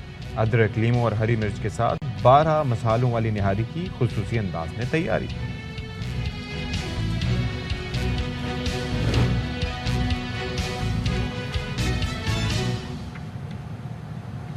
अच्छा जी, अब आपका खैर मकदम करते हैं, और जाहिर है कि जो हम बात करते हैं कि बारिश की तबाहकारियाँ किस तरीके से जारी हैं, हर तरफ हम देख रहे हैं कि उसका इम्पैक्ट नज़र आ रहा है। शहर कायद की बात करें तो वहाँ पर अपनी कैपेसिटी में जो इम्पैक्ट है, बलूचिस्तान में सबसे ज़्यादा बारिशें हो रही हैं, पंजाब में भी तबाहियाँ हैं, ओवरऑल पूरा मुल्क उससे हमें मुतासिर दिखाई दे रहा है, इंक्लूडिंग खैबर पख्तूनख्वा। बलूचिस्तान में तो अब ये है कि आप देख लें कि वो सूबा जहाँ पर कभी किसी ने तवज्जो नहीं दी, रकबे के लिहाज से सबसे बड़ा सूबा है, असम्बली के लिहाज से सबसे छोटा सूबा है, लेकिन एक वक्त ऐसा भी था कि जहाँ पर टोटल वहाँ पर 65 अरकान में से 64 जो है वो हुकूमत में थे, कोई ना कोई ओहदा उनके पास था, और एक जो है वो अपोजिशन लीडर हुआ करता था। लेकिन तब भी इस सूबे की हालत इज़ार बदलने पे किसी ने तवज्जो नहीं दी और ये सिलसिला चला आ रहा है। उनकी हालत इज़ार ज़रूर बदली जी, उन सब की हालत जो ऐवान में मौजूद थे उनकी हालत इज़ार ज़रूर बदली। अच्छा खैर, ये जो हालिया बारिशों की वजह से जो तबाही हुई है वो आपको बताते चलें कि 10 अजला में निज़ाम ज़िंदगी मफलूज हो चुका है। ये मैं बलूचिस्तान के वाले से बात करें कि बलूचिस्तान में और 127 से ज़्यादा अफराद जो हैं बलूचिस्तान में जाँ बहक हो गए हैं। बहुत सूरत हाल दिन ब दिन हम देख रहे हैं कि बिगड़ती चली जा रही है, लेकिन अभी भी ऐसा लग रहा है कि लोगों तक इमदाद जो पहुंचनी चाहिए वो नहीं पहुंची। सिंध की सूरत हाल के हवाले से अगर हम बात करें तो सिंध के शहर दादू में भी सैलाबी सूरत हाल है। गान नदी में तूग़यानी के बाद काचू से 200 देहात का जो ज़मीनी राब्ता है वो मुनक़ता हो गया है और साथ ही दरिया चनाब के नाला डेक में भारत की जानिब से छोड़े जाने वाले पानी के बाद भी वहाँ पर सैलाबी सूरत हाल है और जफरवाल में ऊँचे दर्जे का सैलाब ऑलरेडी मौजूद है और झंग में भी हम देख रहे हैं कि कई अजला इस सैलाब से मुतासर हुए हैं। बिल्कुल जी, और ओवरऑल जो कोशिशें दिखाई दे रही हैं वो ऊंट के मुंह में ज़ीरा के मुतरादिफ हैं और इसी हवाले से हमने एक ज़ाहिर है कि रिपोर्ट भी मुरतब की है बलूचिस्तान में तबाही से मुताल्लिक। आपको ज़रा वो दिखाते हैं। और अभी आपको बताएं कि वज़ीर आज़म शहबाज शरीफ बलूचिस्तान के दौरे पर रवाना हो गए। Chairman NDMA lieutenant general Akhtar Nawaz, वज़ीर इत्तलात मरीम औरंगज़ेब, वफाकी वज़रा सरदार असरार तरीन, अब्दुल वासे और शाहज़ैन बुगटी भी वज़ीर आज़म के हमरा हैं। अच्छा, अपने दौरे में वज़ीर आज़म बलूचिस्तान के सैलाब मुतासरीन से मुलाकात करेंगे और इमदादी सरगर्मियों का जायज़ा लेंगे। अच्छा, बड़ी अच्छी बात होगी कि अगर ये दौरा जो है इसके कोई इम्पैक्ट नज़र आए, क्योंकि चेयरमैन NDMA भी उनके साथ मौजूद होंगे, लेफ्टिनेंट जनरल अख्तर नवासती और बाकी जो लोग भी वहाँ पर मौजूद होंगे और हम अक्सर जो है वो प्रोविंशियल डिज़ास्टर मैनेजमेंट अथॉरिटी उसकी कारकर्दगी के हवाले से बात करते हैं, तो आई एम श्योर कि उसका भी नोटिस लिया जाएगा और NDMA भी अपना किरदार भरपूर तरीके से अदा करेगा, क्योंकि ज़ाहिर है कि ये थोड़ा सा हमें लैप्स खासा नज़र आया है कि इसकी वजह से लोगों के ऊपर बड़ा इम्पैक्ट नज़र आ रहा है।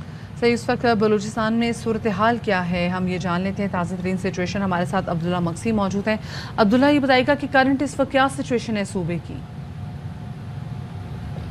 बिल्कुल जी, जिस तरह बारिशों ने और सैलाबी सूरत हाल ने इस टाइम बलूचिस्तान में तबाही मचा दी है, हज़ारों की तादाद में जो घर हैं मुनहदम हुए हैं, लोग बेघर हुए हैं, 137 अफराद जाबाक हुए हैं, 70 से ज़ायद ज़ख्मी भी हुए हैं इस सैलाबी सूरत हाल में और बारिश में। तो इस हवाले से मैं आपको बताऊँ कि इस टाइम भी जो मुतासरीन सैलाब हैं खुले आसमान तले मौजूद हैं, उनको कोई भी अब तक बाज़ इलाकों में रिलीफ नहीं पहुंच सका, ना साफ़ पानी उन्हें फ़राहम किया जा सका, जिसकी वजह से वो काफ़ी परेशानी से दो चार हैं। तो साथ में मैं आपको बताऊं कि लसबेला, जलमक्सी, पंजगूर है, किला सैफुल्ला, किला अब्दुल्ला और इसके अलावा योब के कुछ इलाके हैं तो काफ़ी मुतासर हुए हैं। इस टाइम तकरीबन पूरा बलूचिस्तान मुतासर हुआ है बारिश से और सैलाब से।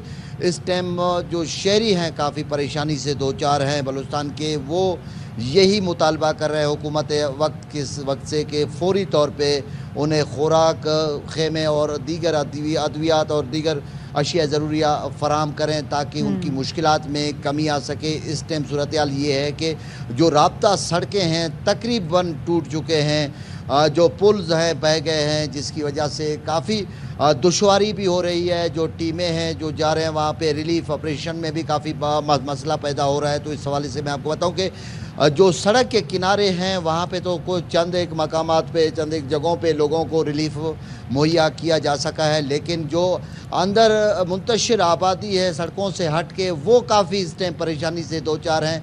उनके पास साफ़ पीने का साफ़ पानी भी नहीं है और वहाँ पे देख रहे हैं कि ज़िला इंतज़ामिया भी उस तरह नहीं कर रहा जिस तरह उसको करना चाहिए। एक्टिव काम करना होगा ताकि बहुत बड़ा सानिया भी इसके बाद जन्म ले सकता है, बीमारियां फैल सकती हैं और लोगों को मुख्तलिफ अमराज में मुब्तला हो सकते हैं। हैज़े का मर्ज़ जो है ना वो फैल सकता है अगर फौरी इक़दाम नहीं किए गए। जी सही, ठीक है, बहुत शुक्रिया। अब्दुल्ला मक्सी हमारे नुमाइंदा कोयटा हमारे साथ मौजूद थे और बता रहे थे इस वक्त करंट जो बलूचिस्तान की सिचुएशन है वो क्या है और बहुत ज़्यादा ज़रूरत है यहाँ पर कि बलूचिस्तान की जो हुकूमत है वो खुदारा आगे बढ़े और अपनी आवाम के लिए कुछ ज़रूर करे, क्योंकि देखिए इस वक्त वज़ीर आज़म शहबाज शरीफ साहब भी वहाँ के लिए रवाना हो गए हैं और चेयरमैन NDMA उनके हमरा मौजूद हैं। देखना बहुत ज़्यादा ज़रूरी है कि मुसलसल नुकसान हुआ जा रहा है इस बात की बरतरफ कि हम रोज़ उस हवाले से बात करें। सती there is not even a single day जिस दिन हमने बलूचिस्तान के बहन भाइयों की मुश्किलात के हवाले से अपने शो में बात ना की हो। लेकिन जो भी हम करें दैट इज़ नॉट इनफ, क्योंकि जो तबाही की दास्तानें हैं, जो रंजो अलम है, वो किसी तौर पर भी वो कम नहीं होता जा रहा। और आगे की भी सिचुएशन देखें ना, हम किस तरह से बात कर रहे थे कि बलूचिस्तान से सिंध में आने वाला जो सैलाबी रेला है, जब सखर बैराज से गुजर रहा है तो वहाँ पर लाशें बाकायदा तौर पर वहाँ से बरामद हो रही हैं, जिससे ये इंडिकेशन मिल रही है कि किस कदर तबाही की दास्तानें रकम हुई हैं। और अब तक 16 लाशें सखर बैराज के गेट से, दरवाज़ों से निकाली जा चुकी हैं। तो ये आप देखें मदिया कि कितना अलमिया है ये। बिल्कुल जी, और बहुत सारी लाशें जो है अभी भी इस चीज़ का इंतज़ार किया जा रहा है कि हो सकता है कि गेट वे तक मज़ीद लाशें आएँ और फिर उसके बाद उन लाशों को वहाँ से निकाला जा सके। तो अब तक जो 16 लाशें निकाली गई हैं उन्हें ज़रूरी कार्रवाई के बाद ईडी के हवाले भी कर दिया गया है ताकि उनके कफन दफन का बंदोबस्त हो सके और अगर किसी के ख़ानदान का पता चल सके फिर जो लाशें हैं वो लवाहिकीन के हवाले की जा सके। लेकिन सूरत हाल कुछ ऐसी है कि ये जितने भी लोग बहे हैं ये अपने ख़ानदानों के साथ बहे हैं, पूरे के पूरे कुनबे लोगों के जो हैं वो सैलाबी पानी की नज़र हो गए हैं। तो बहुत अलमिया जो है वो यहाँ पर जन्म ले चुका है। इस वक्त हमारे नुमाइंदे अली हमारे साथ मौजूद हैं, उनसे जान लेते हैं कि इस वक्त ताज़ा तरीन सूरत हाल क्या है। अली, ये तो बहुत अफसोसनाक सूरत हाल है जो हम देख रहे हैं कि गेटवे से 16 लाशों को अब तक निकाल लिया गया है। मज़ीद क्या बता रही इंतज़ामिया यहाँ पर? क्या उनको इस चीज़ का शुबा है कि यहाँ पर मज़ीद लाशें भी जो हैं वो निकाली जा सकेंगी? जी बिल्कुल मदिया, अगर बात की जाए तो एक बड़ा इंसानी अलमिया है कि सखर बैराज जो दरियाए सिंध का सबसे बड़ा बैराज है, यहाँ पर गुज़श्ता 5 रोज़ के दौरान इंसानी लाशें आने का सिलसिला जारी है, जिसमें जो आज तक पुलिस के आदाद व शुमार के मुताबिक ये 16 लाशें निकाली जा चुकी हैं सखर बैराज से, जबकि ईदी जो रज़ाकार हैं रेस्क्यू करते हैं उनके आदाद व शुमार के मुताबिक गुज़श्ता 5 रोज़ के दौरान 20 लाशें निकाली गई हैं यहाँ से, जिसमें 9 ख़वातीन की लाशें हैं, बाकी मर्दों की लाशें हैं। तो ये सूरत हाल यहाँ पर है कि रोज़ाना के बेस पर यहाँ लाशें जो आती हैं वो यहाँ पर लोग जमा हो जाते हैं और यहाँ पर बैराज इंतज़ामिया जो है वो पुलिस इंतज़ामिया को इतला करते हैं। पुलिस इंतज़ामिया बाद में रेस्क्यू करा के वो लाशें निकालते हैं। वो लाशों की हालत इंतहाई पोसीदा होती है, लाशों की शनाख्त इंतहाई नामुमकिन होती है। तो इस हवाले से पुलिस इंतज़ामिया का यह कहना है कि यहाँ से रेस्क्यू करके जो लाशें निकाली जाती हैं वो अस्पताल पोस्टमार्टम। एक और चीज़, एक तो ये है कि आपने कहा, थोड़ी सी हम जाहिर है कि उसके अंदर अपडेट भी करेंगे कि ये नंबर जो है जो अब तक लाशें निकाली जा चुकी हैं उनका 20 हो गया है, जो कि अली मोहम्मद शर ने हमें बताया। तो 16 नहीं बल्कि 20 अफराद की लाशें मिल चुकी हैं। अच्छा, दूसरी चीज़ ये है कि अली ये बताइएगा कि कुछ अभी तक ये अंदाज़ा लगाने में कामयाब हुए हैं हुक्काम कि ये लाशें कितने दिन पुरानी हैं या ये जो लोग हैं ये कितने दिन पहले इनकी अमवात हुई हों? जी, इस हवाले से अशफाक ये बताया जा रहा है कि लाशें इंतहाई पुरानी हैं और ये भी खदशा ज़ाहिर किया गया है कि जैसे ही दरियाए सिंध के पानी में बहाव है तो ये ऊपर से तरबाला से लेकर भी इंसानी लाशें जो हैं वो भी आ सकती हैं, मगर अभी तक टेक्निकली हवाले से इनको क्लियर नहीं किया गया है कि वो कितने दिन पुरानी है। सिर्फ ये बताया जा रहा है कि ये पोसीदा है, पुरानी है। उनका पोस्टमार्टम तो किया जा रहा है और पुलिस इंतज़ामिया के मुताबिक उनकी लाशें जो है वो अमानत के तौर पर सखर में तदफीन की जाती है। जैसे ही पोस्टमार्टम या इनकी कोई शनाख्त हो जाती है तो उसके कोई लवाहिकीन आ जाते हैं तो वो जो लाश दफनाई गई है यहाँ पर वो उनके वर्षा के हवाले भी की जा सकती है। और ये भी खदशा ज़ाहिर किया जा रहा है कि 2 हफ्ते कबल जो माचका के इलाके में कश्ती उलट गई थी बारात की, वहाँ भी जो इंसान डूब कर जान बहक हुए थे उनमें से भी कई लाशें अब तक नहीं मिली। तो ये भी खदशा ज़ाहिर किया जा रहा है। ज़राए का ये भी कहना है कि माचका जो सान्या हुआ था उसके भी लाशें यहाँ पर आकर फंसी हैं। हो सकता है इंतज़ामिया ने जो रेस्क्यू इंतज़ामिया ने क्या इस हवाले से कोई बात की है कि जो लाशें उनको मिली हैं, जो लाशें रेस्क्यू जो निकाली गई हैं लाशें, वो कितनी पुरानी लाशें हैं? क्या अभी तक इस बात का इल्म हो सका है?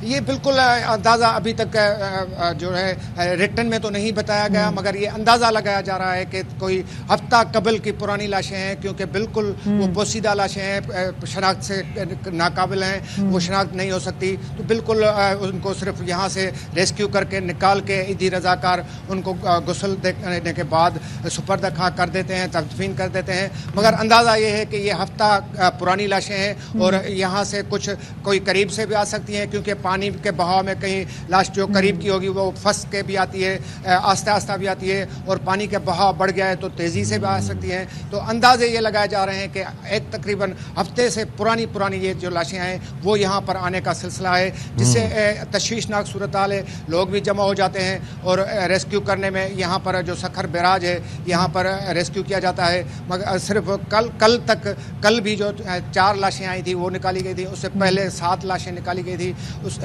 2 रोज़ पहले भी 5 लाशें निकाली गई थी। तो ये सिलसिला जो कई रोज़ से शुरू हुआ है। और ये भी मैं बताता चलूँ कि जुलाई के महीने के दौरान आदाद शुमार जो मिले हैं वो तकरीबन 27 लाशें मिल चुकी हैं। सिर्फ ये 5 रोज़ के दौरान 20 लाशें बताई जा रही हैं, जिस हवाले से पुलिस का ये मौक़िफ़ सामने आया कि उनका जो आदाद शुमार है वो 16 है, मगर ईदी के जो आदाद शुमार है उसमें 20 है, और जुलाई के महीने के दौरान ये 27 लाशें यहाँ पर बरामद हो चुकी हैं। जी चलें जी, बहुत शुक्रिया अली मोहम्मद शेर। और जस्ट इमेजिन के जो ईदी के राय हैं वो बताते हैं कि 20 लाशें आ चुकी हैं, पुलिस हुकाम ने कन्फर्मेशन 16 की है, लेकिन जुलाई के पूरे महीने की बात करें, अच्छा ये 5 दिन के फिगर्स हैं जो अभी सामने आए, जो जुलाई का पूरा महीना गुजरा है उसके अंदर 27 लाशें यहाँ पर सखर बैराज से मिली हैं। तो that shows the level of intensity कि किस तरीके से लोग जो हैं वो अपनी जानों से हाथ धो रहे हैं, और क्या वहाँ पर सैलाब में बह कर वो यहाँ तक अभी आप देखें ना, बहुत सारे जैसे बलूचिस्तान के वाले से बात करें तो 127 अफराद जो जाम बहक हुए हैं सैलाबी पानी में। तो ठीक है ना, वो जो उनमें से कुछ लाशें जो रेस्क्यू निकाली गई हैं उनके नंबर तो हमारे सामने, लेकिन अब यहाँ से पता चलेगा। लेकिन क्योंकि उन्होंने कहा है कि 1 हफ्ता पुरानी लाशें हैं तो उनकी, और उसके अंदर आप ये देखें ना कि ये तो वो बॉडीज़ हैं जो किसी तरीके से सालिम रहीं, जाहिर है कि उनकी हालत नागुफ्ता है, लेकिन फिर भी वो बोसीदा होने के बावजूद यहाँ तक पहुँच गए। लेकिन कई ऐसी बॉडीज़ हुई होंगी जो कि दरमियान में कहीं साइड पे चली गई होंगी, बैठ गई होंगी, या किसी वजह से उनके ऊपर कोई चीज़ आ गई होगी, तो numbers can be quite high. तो ये आप देख लीजिए कि किस तरह का अलमिया है, और ये इसको कहते हैं स्लो डेथ, कि जिसकी वजह से डेवस्टेशन भी फैल रही है, लेकिन किसी के ऊपर कोई कानों पर जूं नहीं रेंग रही। जितनी बात इस पर की जानी चाहिए उतनी नहीं हो रही, ना ही लोग इसका कोई उस तरह से नोटिस ले रहे हैं। खैर सिचुएशन तो हमने आपके सामने रखी है। अब ज़रा हम देख रहे हैं कि जो मुल्क में बारिशों की जो सिलसिला है ये थमने का नाम नहीं ले रही। पूरे पाकिस्तान में, चाहे वो खैबर पख्तूनख्वा हो, बलूचिस्तान हो, सिंध हो, गिलगित बल्तिस्तान हो, यहाँ पर बारिशों का सिलसिला जारी है। लाहौर की अगर हम स्पेसिफिकली बात करें, पंजाब की हम बात करें तो वहाँ पर भी बताया जा रहा है कि फैसलाबाद, लाहौर, नारोवाल, गुजरावाला, रावलपिंडी और जीजी खान समेत आज मूसलाधार बारिश की पेशगोई की गई है। जनूबी पंजाब में पहले ही हमने देखा कि सैलाब ने कितनी तबाही मचा दी है, और आज मजीद एक स्पेल उसका आगाज़ होने जा रहा है। तो क्या सिचुएशन है, हम लाहौर में जान लेते हैं। अलमास अहमद खान हमें मजीद सूरत हाल से आगाह करेंगे कि भाई क्या सूरत हाल आज रहेगी, अरेंजमेंट्स क्या हैं। तो लाल रंग की शर्ट पहने हुए, ख़तरे की अलामत बने हुए हमारे साथ मौजूद हैं अलमास अहमद खान, बताइएगा जी।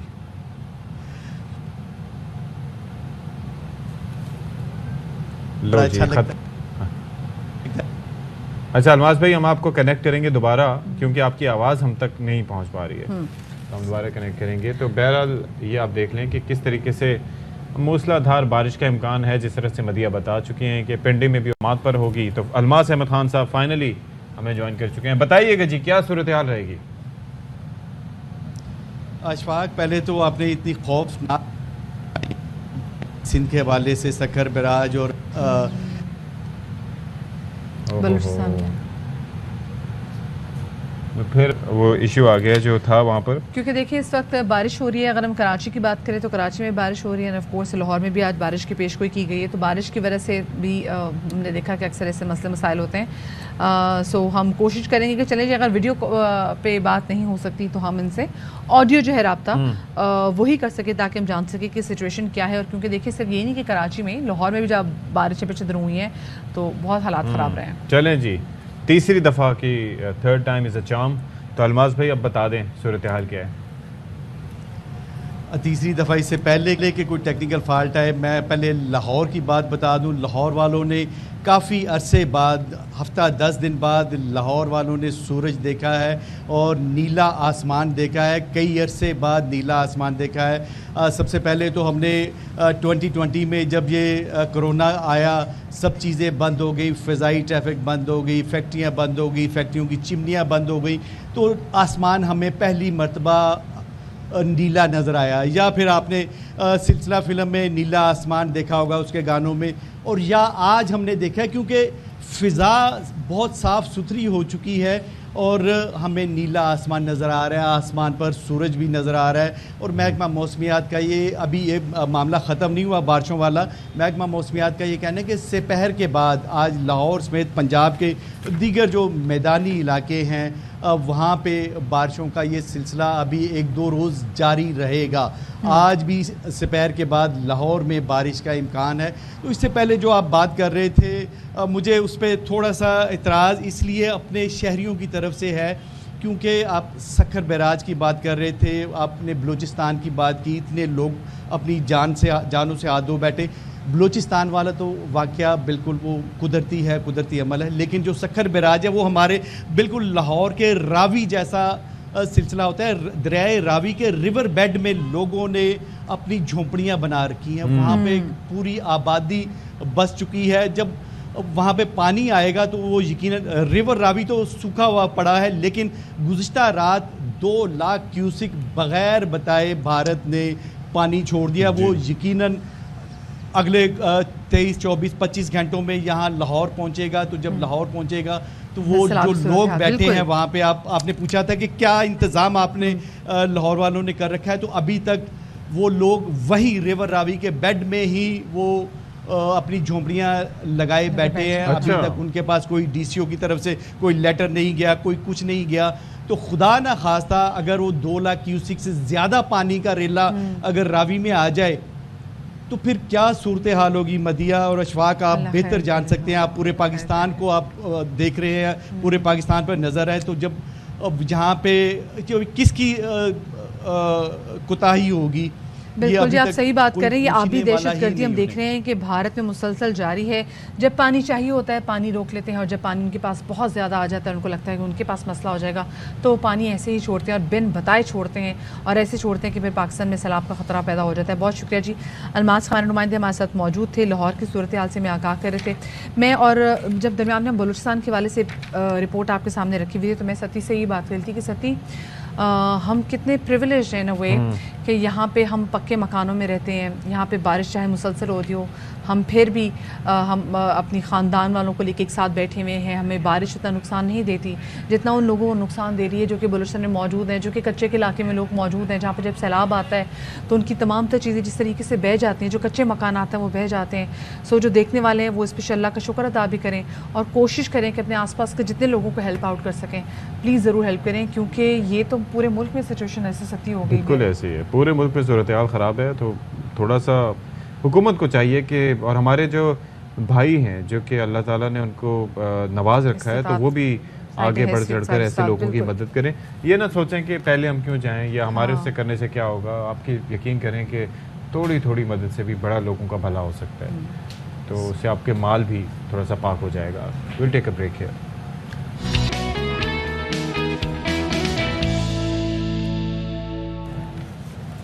जी जनाब, तो आजकल एक बड़ा मसला है जो कि मदर्स फेस करती हैं कि बच्चे कुछ खाते नहीं, यानी कि उनको ज़बरदस्ती खिलाना पड़ता है। वैसे आजकल तो नहीं है, तो हमेशा से रहा है। मुझे बचपन अपना याद है जब मैंने होश संभाला तो उस वक्त मेरी वालदा मेरे पीछे पीछे चीज़ें लेके भागा करती थी जी जी, और बस उनके हाथ आने की देर होती थी, क्योंकि उसके बाद खिड़की घर में रखी थी। आप तो खिड़की में भी आ जाते होंगे। आ जाता हूँ बिल्कुल ऐसे ही, लेकिन उसमें भी कोई चीज़ हो कैसे आते होंगे, लेकिन नहीं बॉडी लेकिन उसमें मक्खन या रोटी लगाते ना, आप तो वो खाते ही नहीं है। पाकिस्तानी अवाम तो देख रहे हैं, अल्लाह भी देख रहा है। सच्ची ऐसे गिल्ट में फौरन नहीं। खैर, लेकिन बच्चों को कोई देखे ना, मसला ये है कि बच्चे जो है ना बड़े डिफरेंट है। अगर मैं अपने घर की बात भी करूँ तो मेरे तीनों बहन भाई को खाने में बड़ा मसला होता था, और मैं तो हर चीज़ खा माशाल्लाह, वो हम अभी भी देखते हैं। मैंने सब चीज़ें खाती थी। तो लेकिन हर बच्चा ऐसा नहीं होता। बच्चे आजकल स्पेसिफिकली बच्चों को हर वो चीज़ अच्छी लगती है जिसको मना किया जाता है, जो अच्छी नहीं जी बिल्कुल। बच्चों ने खाने जी बाहर के बर्गर खाने, बच्चों ने खाने जी बाहर के डीजल में फ्राइड फ्राइज, बच्चों ने खानी है आइसक्रीम है, बच्चों ने खानी है चॉकलेट, और बच्चों ने ना सब्जियां खानी है, ना बच्चों ने रोटियां खानी है, ना बच्चों ने दलिया खाना है, ना बच्चों ने फ्रूट्स खाना है, ना बच्चों ने प्रोटीन अच्छी लेनी है। बच्चे कहते हैं हमने नहीं खाना, हमें खिलाएं गंदी मंदी चीजें क्योंकि हमारा दिल करता है, लेकिन हमने बच्चों को वो नहीं खिलानी। तो क्या खिलाएं बच्चों को, और कैसे खिलाएं? इसके अंदर जनाब आप ये देखें कि बच्चे भी फिट भी नहीं होते, फिर वालिदैन का भी कहते हैं कि पेट में कीड़े हैं, क्या मसला है, किस तरीके से मैनेज करें। फिर दूसरा एक ये है कि फिर माएँ भी तंग आकर ले आती हैं वही जो प्रोसेस फूड्स, तो उनसे मसाइल और बढ़ जाते हैं। तो इस मसले पर हम ज़रा बात कर लेते हैं। आज के इस शो में हमने वक्त निकाला है और हमारे साथ मौजूद हैं माहिर ग़िज़ाइयत फ़ायज़ा ख़ान साहिबा, बहुत शुक्रिया जी, आपने हमारे लिए वक्त निकाला।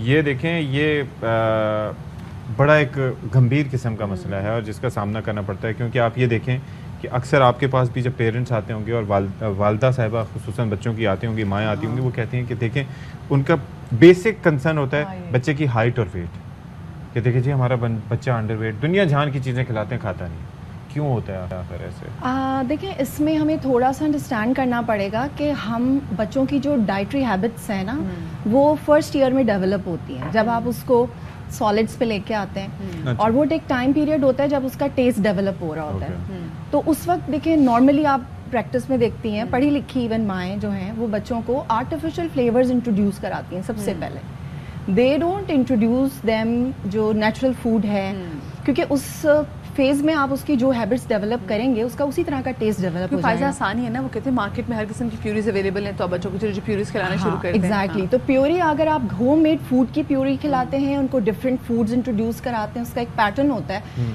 कि नॉर्मली आप जब न्यूट्रिशनिस्ट के पास जाते हैं, डाइटिशियंस के पास, तो वो एडवाइस करते हैं कि भाई आप पहले आपने ये फूड देना है, फिर आपने डिफरेंट फूड्स को ट्राई कराना है, उसको टेस्ट जो है डिफरेंट वेराइटी ऑफ फूड्स का टेस्ट इंट्रोड्यूस करना है। सबसे पहले लीमू टेस्ट कराएं, मुझे वीडियोस बड़ी अच्छी नहीं, लीमू नहीं टेस्ट कराना है।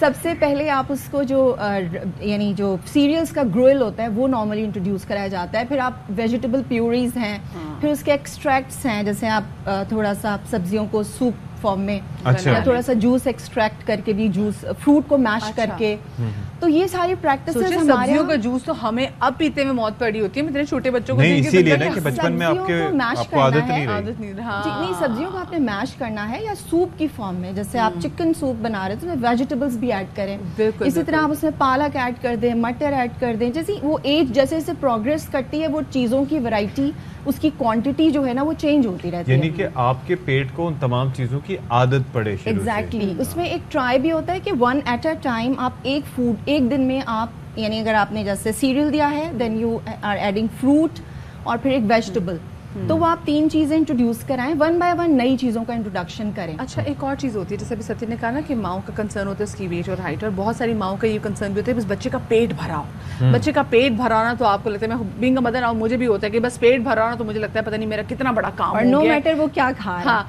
नहीं वो तो अभी तो कभी बेचारा छोटा फीट पे, लेकिन आपको ये सुकून होता है उसने खाया हुआ है। मसला है जो बच्चे जैसे थोड़े बहुत बड़े हो जाते हैं, बच्चों की अपनी मर्जी होती है, बच्चों को अपनी पसंद की चीज़ खानी है, अगर बच्चों को आप वो नहीं दे रहे तो बच्चे जिद में भी नहीं खा रहे, तो उसमें फिर आप करें क्या करें, क्योंकि देखिए बहुत सारी माओं ने तो ये आदत भी बच्चों को डेवलप की होती है कि टीवी देखते हुए बच्चों को कुछ खाना खिला रही होती हैं, तो फिर बच्चे भी उसी ट्यून्ड हो गए कि टीवी देखेंगे, अपनी पसंद की चीज़ें देखेंगे, ओनली देन हम खाएंगे। जी बिल्कुल ठीक कह रही हैं मदिया, क्योंकि देखें ये समझना तो ज़रूरी है, जो बच्चों की साइकोलॉजी को थोड़ा सा अंडरस्टैंड करना बड़ा इंपॉर्टेंट होता है, क्योंकि 1 से 6 साल तक का जो टाइम पीरियड होता है उसमें बच्चों की बहुत वास्ट डेवलपमेंट हो रही होती है, और वो डिफरेंट स्किल्स सीख रहा होता है, उसकी चेंजेस आ रही होती हैं। 1 साल तक तो आपके कंट्रोल में होता है ना बच्चा, उस वक्त तो आपने उसको रॉन्ग चीज़ें अगर इंट्रोड्यूस करा दी, उसका टेस्ट डेवलप नहीं हुआ। अब 1 ईयर से ऑनवर्ड्स जो है ना, उसका इंटरेस्ट फूड से ज़्यादा इन्वायरमेंट में हो जाता है। आपने नोटिस किया होगा खाने में उनको इतना इंटरेस्ट नहीं होता। तो अच्छा, उसमें आपको ये भी समझना ज़रूरी है कि सिर्फ टेस्ट मैटर नहीं करता बच्चों के लिए, उनके लिए अपेयरेंस मैटर करती है। हाँ। अगर आपका रॉन्ग कट हुआ हुआ सैंडविच है तो वो नहीं खाएंगे, बिस्किट अगर एक टूट गया है कॉर्नर वो नहीं खाएंगे, तो you need to take care of these things as well. या स्ट्रॉन्ग ओडर है, बहुत स्ट्रॉन्ग स्मेल है कोई, तो वो नहीं खाएंगे। बहुत हाई टेम्परेचर आपने सर्व कर दिया, वो नहीं खाएंगे। तो बच्चों दूध से भी बड़ा भागते हैं, दूध से भागते हैं, हाँ बिल्कुल भागते हैं। दूध में आप डिफरेंट फ्रूट्स को ऐड करके उसको प्योरी करके उनको, क्योंकि you can not give them मतलब chocolate in the milk all the time ना, हॉट चॉकलेट। बहुत से बच्चों को मैंने देखा वो कहते हैं दूध में आप चॉकलेट डाल दें या कुछ भी ऐसी चीज डाल दें, ओनली देन हम पिएंगे। लेकिन आप उसमें फ्रूट भी ऐड करें ना, उनको थोड़ा थोड़ा फ्लेवर ऐड करना चाहिए, मिल्क शेक टाइप। तो मिल्क शेक आप उसमें डिफरेंट फ्रूट्स हैं, अलग अलग फ्रूट्स को आप प्योरी करके डाल सकते हैं। तो द थिंग इज कि आपने उनकी डिफरेंट एस्पेक्ट्स को नजर में रखना है।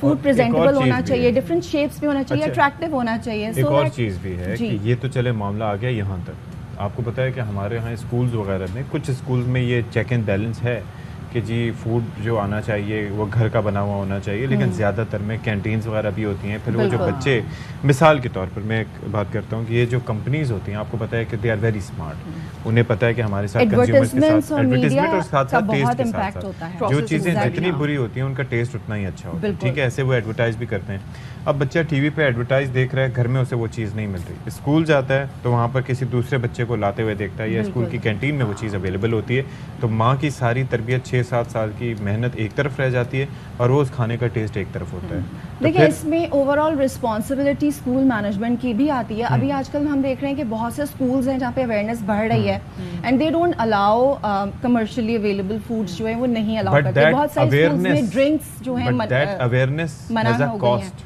फायजा, मतलब इट कॉस्ट अ लॉट, ठीक है, तो not everyone can afford it के उन स्कूल्स में बच्चों को कराएं। आपको पता है कि यहाँ पर स्कूल्स होते भी मोस्टली किस तरह के हैं। देखिए इस सिलसिले में ना बच्चों की जो एजुकेशन है, उनको न्यूट्रिशन, यानी हम बच्चों को बड़े होके नहीं सिखाएंगे, हम उनको बचपन से आप उसको लर्न कराएं कि what is a nutritious food, what is a safe food, what is balance food. बात करें ना कि वो तमाम तो स्कूल जहाँ पे न्यूट्रिशियस मौजूद होते हैं, जहाँ पे बच्चों को बताया जाता है, ऑफ कोर्स फिर वो उन स्कूलों का शुमार भी थोड़े से बड़े लेवल्स के स्कूल में आ जाता है, वो थोड़े से एक्सपेंसिव स्कूल भी होते हैं। लेकिन किस तरीके से बाकी दो स्कूल वालों को आपको कैसा लगता है कि कंपल्सरी कर देना चाहिए कि प्रोसेस फूड बच्चा नाश्ते में ना लेकर आए, चले एक पराठा लेकर आ जाए, एक टोस्ट या अंडा लेकर आ जाए, सेब लेकर आ जाए, लेकिन जो बच्चे हम देखते हैं नगेट्स भी, हाँ पर्सनल एक्सपीरियंस बता रहा हूं कि वो अंडा सुबह का लाया हुआ ना उस वक्त तो बड़ा फ्रेश लगता है, लेकिन जब दोपहर को 12-12:30 जब रिसेस जब तक होता है ना तो तब तक उस अंडे से नफरत हो जाती है। उस वक्त वो चीजें ना बुरी लग रही होती थी, वो चीनी वाले पराठे भी जब निकली होती थी, मतलब आलू वाले पराठे, लेकिन देखिए हम लोग वो चीजें खाते थे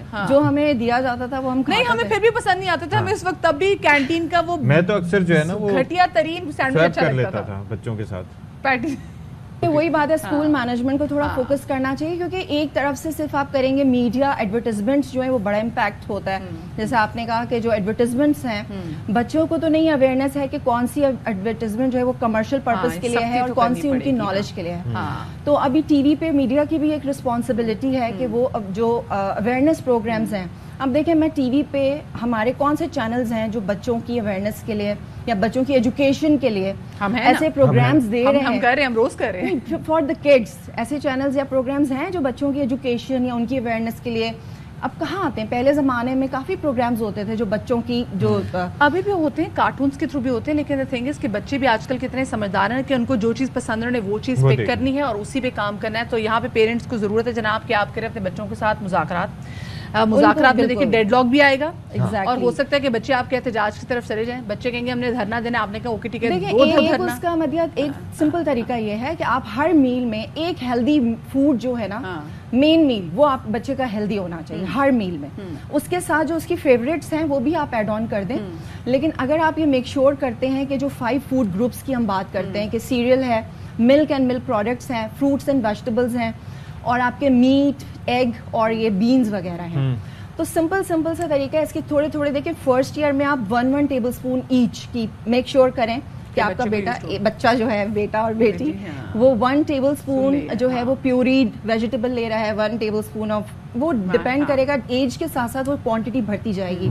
इसी तरह जैसे जैसे एज ग्रो करती है, you have to make sure कि ये जो बेसिक फूड ग्रुप्स हैं उसका इंटेक उसका अप्रोप्रिएट हो। ये नहीं देखें जब आप जो फूड आप ऑफर करते हैं वो आपके कंट्रोल में होता है और एक जो पेरेंट्स का बड़ा इन्फ्लुएंस होता है। अभी हम जैसे बात कर रहे थे स्टूडियो अभी ऑन एयर आने से पहले कि जो पेरेंट्स की हैबिट्स होती हैं वो बहुत इम्पैक्ट करती हैं बच्चे की डाइटरी हैबिट्स पे, क्योंकि अगर पेरेंट्स ही हर वक्त निकल के बाहर खाबे शाबे करें तो बच्चा कैसे सीखेगा। अगर आप ये एक्सपेक्ट करते हैं कि आप बर्गर्स खाएंगे, आप फास्ट फूड खाएंगे, आप सॉफ्ट ड्रिंक पिएंगे और बच्चा नहीं खाएगा, हमें तो हेल्दी फूड चाहिए, possible. So you have to create a overall healthy environment around your home and then school obviously matter करता है। स्कूल में बच्चा 4-5 घंटे के लिए जाता है, लेकिन most of the time he is at home. जी, तो बिल्कुल अपने बच्चों को खिलाएं। मैं तो कहती हूँ ऑर्गेनिक ग़िज़ाएं, ठीक है, और अपनी ज़िंदगी से भी और बच्चों की ज़िंदगी से भी जो प्रोसेस्ड फूड है ना बाहर निकाल दें। मैं वही कहती ना कि जी डेडलॉक होगा आपके मुज़ाकरात में, धरना भी देंगे, लेकिन बच्चों की उसके लिए अच्छा है, क्योंकि उनकी जो आने वाली ज़िंदगी है उसकी हेल्थ जो है वो इन ईयर्स पे डिपेंड करती है। अगर आपके बच्चे ने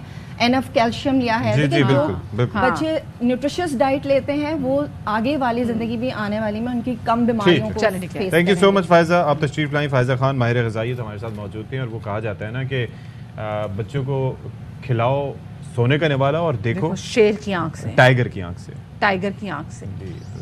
एक अभी एक खबर यहाँ पर थोड़ी सी दे देते हैं। जी, बिल्कुल, वो है कि तहरीक इंसाफ के 11 मजीद अरकान के इस्तीफे मंजूर करने का फैसला, और स्पीकर कौमी असम्बली की जानिब से आज या कल ये इस्तीफे मंजूर हो सकते हैं।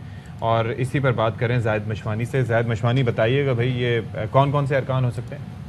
इस्तीफों की मंजूरी का सिलसिला जो स्पीकर कौमी असम्बली हैं उन्होंने जारी रखने का फैसला किया है। 11 अरकान के इस्तीफे पहले मंजूर किए जा चुके थे और अब मज़ीद 11 अरकान के हवाले से फैसला किया गया है कि उनके इस्तीफे जो मरहलावार उन्होंने कहा था कि मंजूर करेंगे, ये मंजूर कर लिए जाएंगे। इम्कान है कि आज या कल इनके नामों का ऐलान कर दिया जाए। मखसूस नशिस्तों पर भी बाज़ अरकान जिसमें ख़वातीन शामिल हैं उनके इस्तीफे मंजूर किए जाएंगे। जब ये जहाँ तक आपका सवाल है कि कौन कौन से अरकान में शामिल हैं, इनका बाकायदा ऐलान तो जब स्पीकर मंजूर करेंगे कर दिया जाएगा। ताहम ज़रा ने बताया है कि ये अरकान जो हैं ये खैबर पख्तूनख्वा से इनका ताल्लुक है और बाज़ पंजाब के अरकान हैं। ताहम मखसूस नशिस्तों की बात ख़वातीन अरकान भी इनमें शामिल हैं। जी सही, ठीक है, बहुत शुक्रिया जाहिद मशवानी आपका हमें तफसीलात से आगाह करने के लिए। 11 इस्तीफे पहले मंजूर हुए और 11 इस्तीफे मजीद मंजूर होने जा रहे हैं। ठीक, फिर भी कुछ रह जाएंगे, वो मरहलावार होंगे ना। तो एक छोटी सी ब्रेक की तरफ जा रहे हैं, हमारे साथ रहेगा।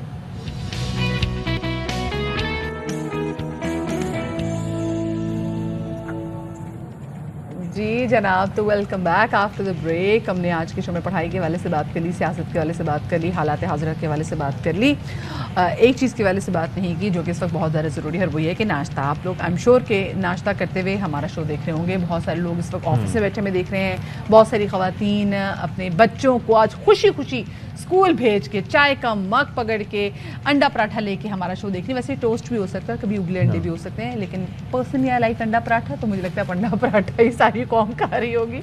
लेकिन बड़ा मुश्किल है क्योंकि देसी घी बड़ा महंगा हो गया है। लेकिन फैसलाबाद के लोग बड़े मजे का नाश्ता करते हैं। क्या है वो नाश्ता, देखिए इस रिपोर्ट।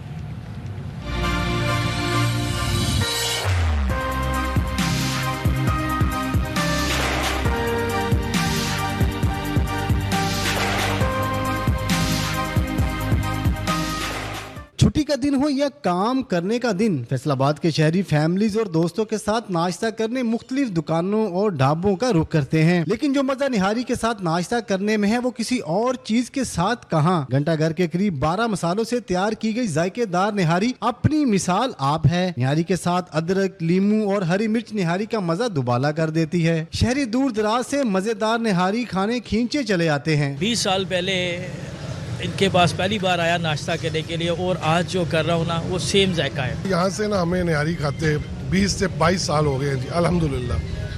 फैमिली के साथ भी हम यहीं आते हैं, दोस्तों के साथ भी।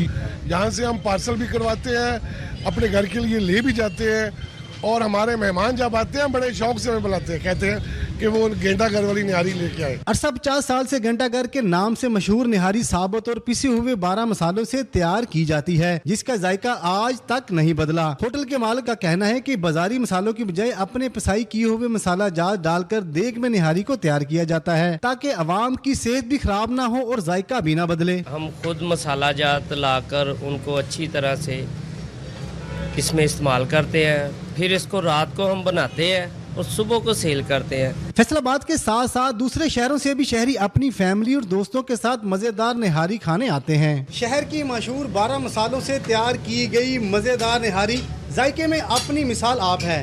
शहरी नाश्ते में खाने के साथ साथ अपनी फैमिलीज के लिए भी साथ लेकर जा रहे हैं। कैमरामैन मोहम्मद मुनीर के साथ मोहम्मद काशी, PRY न्यूज़, फैसलाबाद। अच्छा जी, तो ये भाई आपने रिपोर्ट देखी, इसके अंदर एक चीज़ तो ये है कि यार मतलब खाएं लेकिन हाथ हौला तरी देखिए आपने कितनी ज़्यादा थी।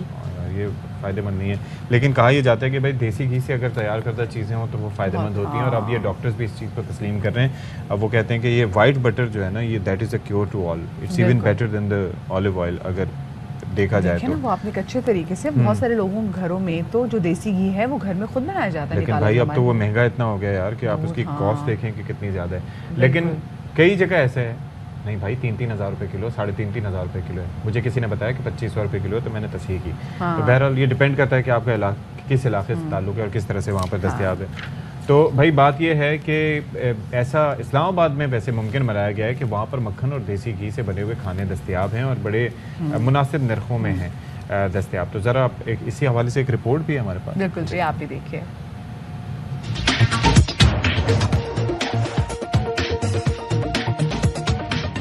आज के दौर में इंसान जहां खालिस खुराक की कमी का शिकार है, वहीं देसी घी से बना खाना मिलना किसी बड़ी नेमत से कम नहीं।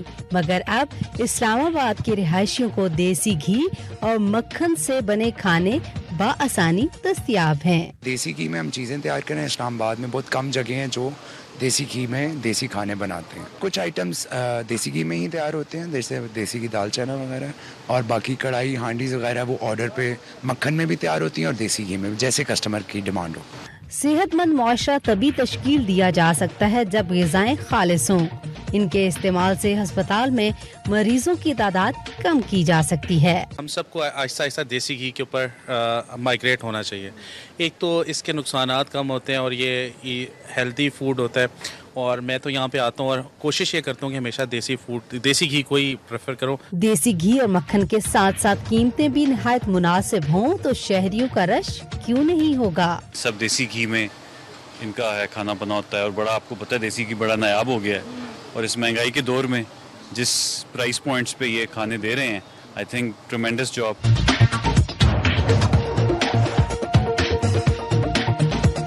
महंगाई के इस दौर में देसी घी खरीदना और उसमें खाने तैयार करना ख्वाब सा लगता है, मगर अब ये ख्वाब पूरा हो रहा है। इस्लामाबाद आइए और देसी घी से बने खानों से लुत्फ उठाइए। कैमरामैन फयाज अहमद के साथ महविश नज़ीर, ARY न्यूज़, इस्लामाबाद।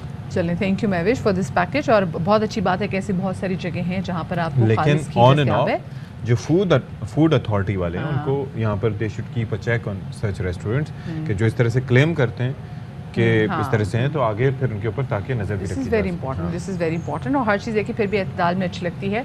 देसी घी नो डाउट बेहतरीन है। अब तो मतलब डॉक्टर्स भी इस हवाले से बात कर रहे हैं, और वाकई जो देसी घी आपको खाने में और आपकी हड्डियों को जो ताकत देसी घी देता है वो और को नहीं देता, लेकिन वही बात महंगा बहुत है। घरों में बना सकें मलाई से आप तो बहुत अच्छी बात है, हमारे घर तो बनता है तो इसलिए पता है, लेकिन अब तो बाकी क्या करें, दूध भी इतना खालिस नहीं आता भाई, और आता भी कितनी कीमत का है, आता भी इतनी कीमत का कि समझ में नहीं आती। खैर जी, आगे बढ़ते हैं और आपको बताएं कि वज़ीर आला पंजाब परवेज़ इलाही का रेस्क्यू 1122 का दायरा कार मजीद बढ़ाने का फैसला। वज़ीर आला पंजाब परवेज़ इलाही ने कहा है कि हुकूमत पंजाब इमरजेंसी सर्विस की तौसीह पंजाब की तमाम तहसीलों तक करेगी। रवा बरस मोटर बाइक रेस्क्यू सर्विस का दायरा कार भी मजीद 27 अजला तक बढ़ाया जाएगा। और उन्होंने ये भी कहा कि उनके साबिक़ा दौर में इस मायानाज इदारे की बुनियाद रखी गई, और आज ये इदारा न सिर्फ पाकिस्तान बल्कि आलमी सतह पर भी अपनी पहचान रखता है। और वाक़तन इस चीज़ को ज़रा देखिए कि ये जो मोटर बाइक रेस्क्यू सर्विस है, इसके अंदर तकरीबन 4 मिनट का इनका रिस्पांस टाइम होता है, विच इज़ ग्रेट। और बड़े इन्होंने 4 लाख से ज़ायद हमने देखा कि केसेस निपटाए भी थे। फिर दूसरा ये है कि पंजाब में तो जाहिर है कि कामयाबी के झंडे गाड़ने के बाद ये सर्विस खैबर पख्तूनख्वा में भी गई 2011-12 में, और उसके बाद अब ये है कि सिंध में भी इसका रेस्क्यू 1122 का दायरा जो है वो फैला दिया गया है। No doubt, no doubt, amazing. तो बस ये है कि जो यहाँ पर मकामी हालात की उस पर कुछ असर ना पड़े, क्योंकि यहाँ पर आके अच्छी अच्छी चीज़ें भी ख़राब हो जाती हैं। बिल्कुल आपने बात सही की, तो अल्लाह करे जो सर्विस है ये अच्छी चलती रहे। भी आपको बताएं कि हॉक्स पे साइल पर 2 दिन में नहाते हुए कराची के रिहायशी जो 8 अफराद हैं वो डूब गए थे, जिनमें से 4 की लाशें तो निकाल ली गई, जबकि 3 को बचा लिया गया। इसी हवाले से मज़ीद तफसीलात जानेंगे। नज़ीर शाह हमारे नुमाइंदे हमारे साथ मौजूद हैं। बताइएगा जी नज़ीर, इससे मुताल्लिक। बिल्कुल, देखिए हाउस पेपर गुज़श्ता रोज जो लापता होने वाले नौजवान थे उनमें से मजीद 2 की लाशें निकाल ली गई हैं, जिनके नाम फहद और शाहरुख बताए जा रहे हैं। और जो ईदी हुकाम है उनका कहना है कि 2 रोज के दौरान समुद्र में डूबकर जाबाग होने वाले अफराद की तादाद अब 5 हो चुकी है।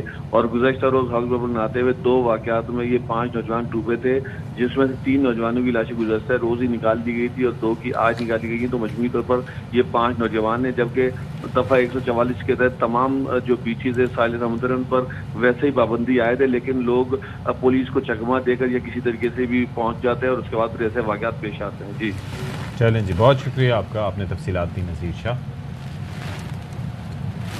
जी। और दूसरी जाने हम देख रहे हैं कि जैसे कोविड केसेस दिन ब दिन बढ़ते चले जा रहे हैं, तो इस हवाले से आपको बताएं कि सिंध असेंबली में अपोजिशन लीडर हलीम आदिल शेख का कोविड टेस्ट भी पॉजिटिव आया है। उन्होंने कहा है कि मेरा कोविड टेस्ट मस्बत आया है और कोरोना के मामूली सिम्टम्स उनके हैं, और उन्होंने खुद को क्वारंटीन भी कर लिया है। बिल्कुल जी, अल्लाह ताला उनको सेहतयाब करें। और जाहिर है कि ये पीपल बी वेरी केयरफुल आप बड़ा एहतियात करें, क्योंकि अभी हमने ये देखा है कि ये केसेस जो है वो they are on the rise again. अभी अब सईद गनी साहब को भी कोविड था, उसके साथ साथ जो है वो हलीम आदिल शेख साहब, मरियम नवाज साहिबा को कोविड था, लेकिन लकीली वो बड़ी जल्दी रिकवर कर गई उससे। अच्छा, इसमें कहा ये जा रहा है कि आप तकरीबन विद इन अ वीक आपकी तबीयत बेहतर हो जाती है, लेकिन भाई कोविड दोबारा से फैल रहा है। पाकिस्तान में 161 अफराद की जो हालत कोविड की वजह से तशवीशनाक है। अल्लाह इन तमाम तर लोगों का हामी हो, नासिर उनकी सेहत जल्दी से जल्दी अच्छी हो। आप लोग अपना ख्याल रखिएगा, शाद रहिए, आबाद रहिए, अल्लाह हाफ़िज़। अल्लाह हाफ़िज़।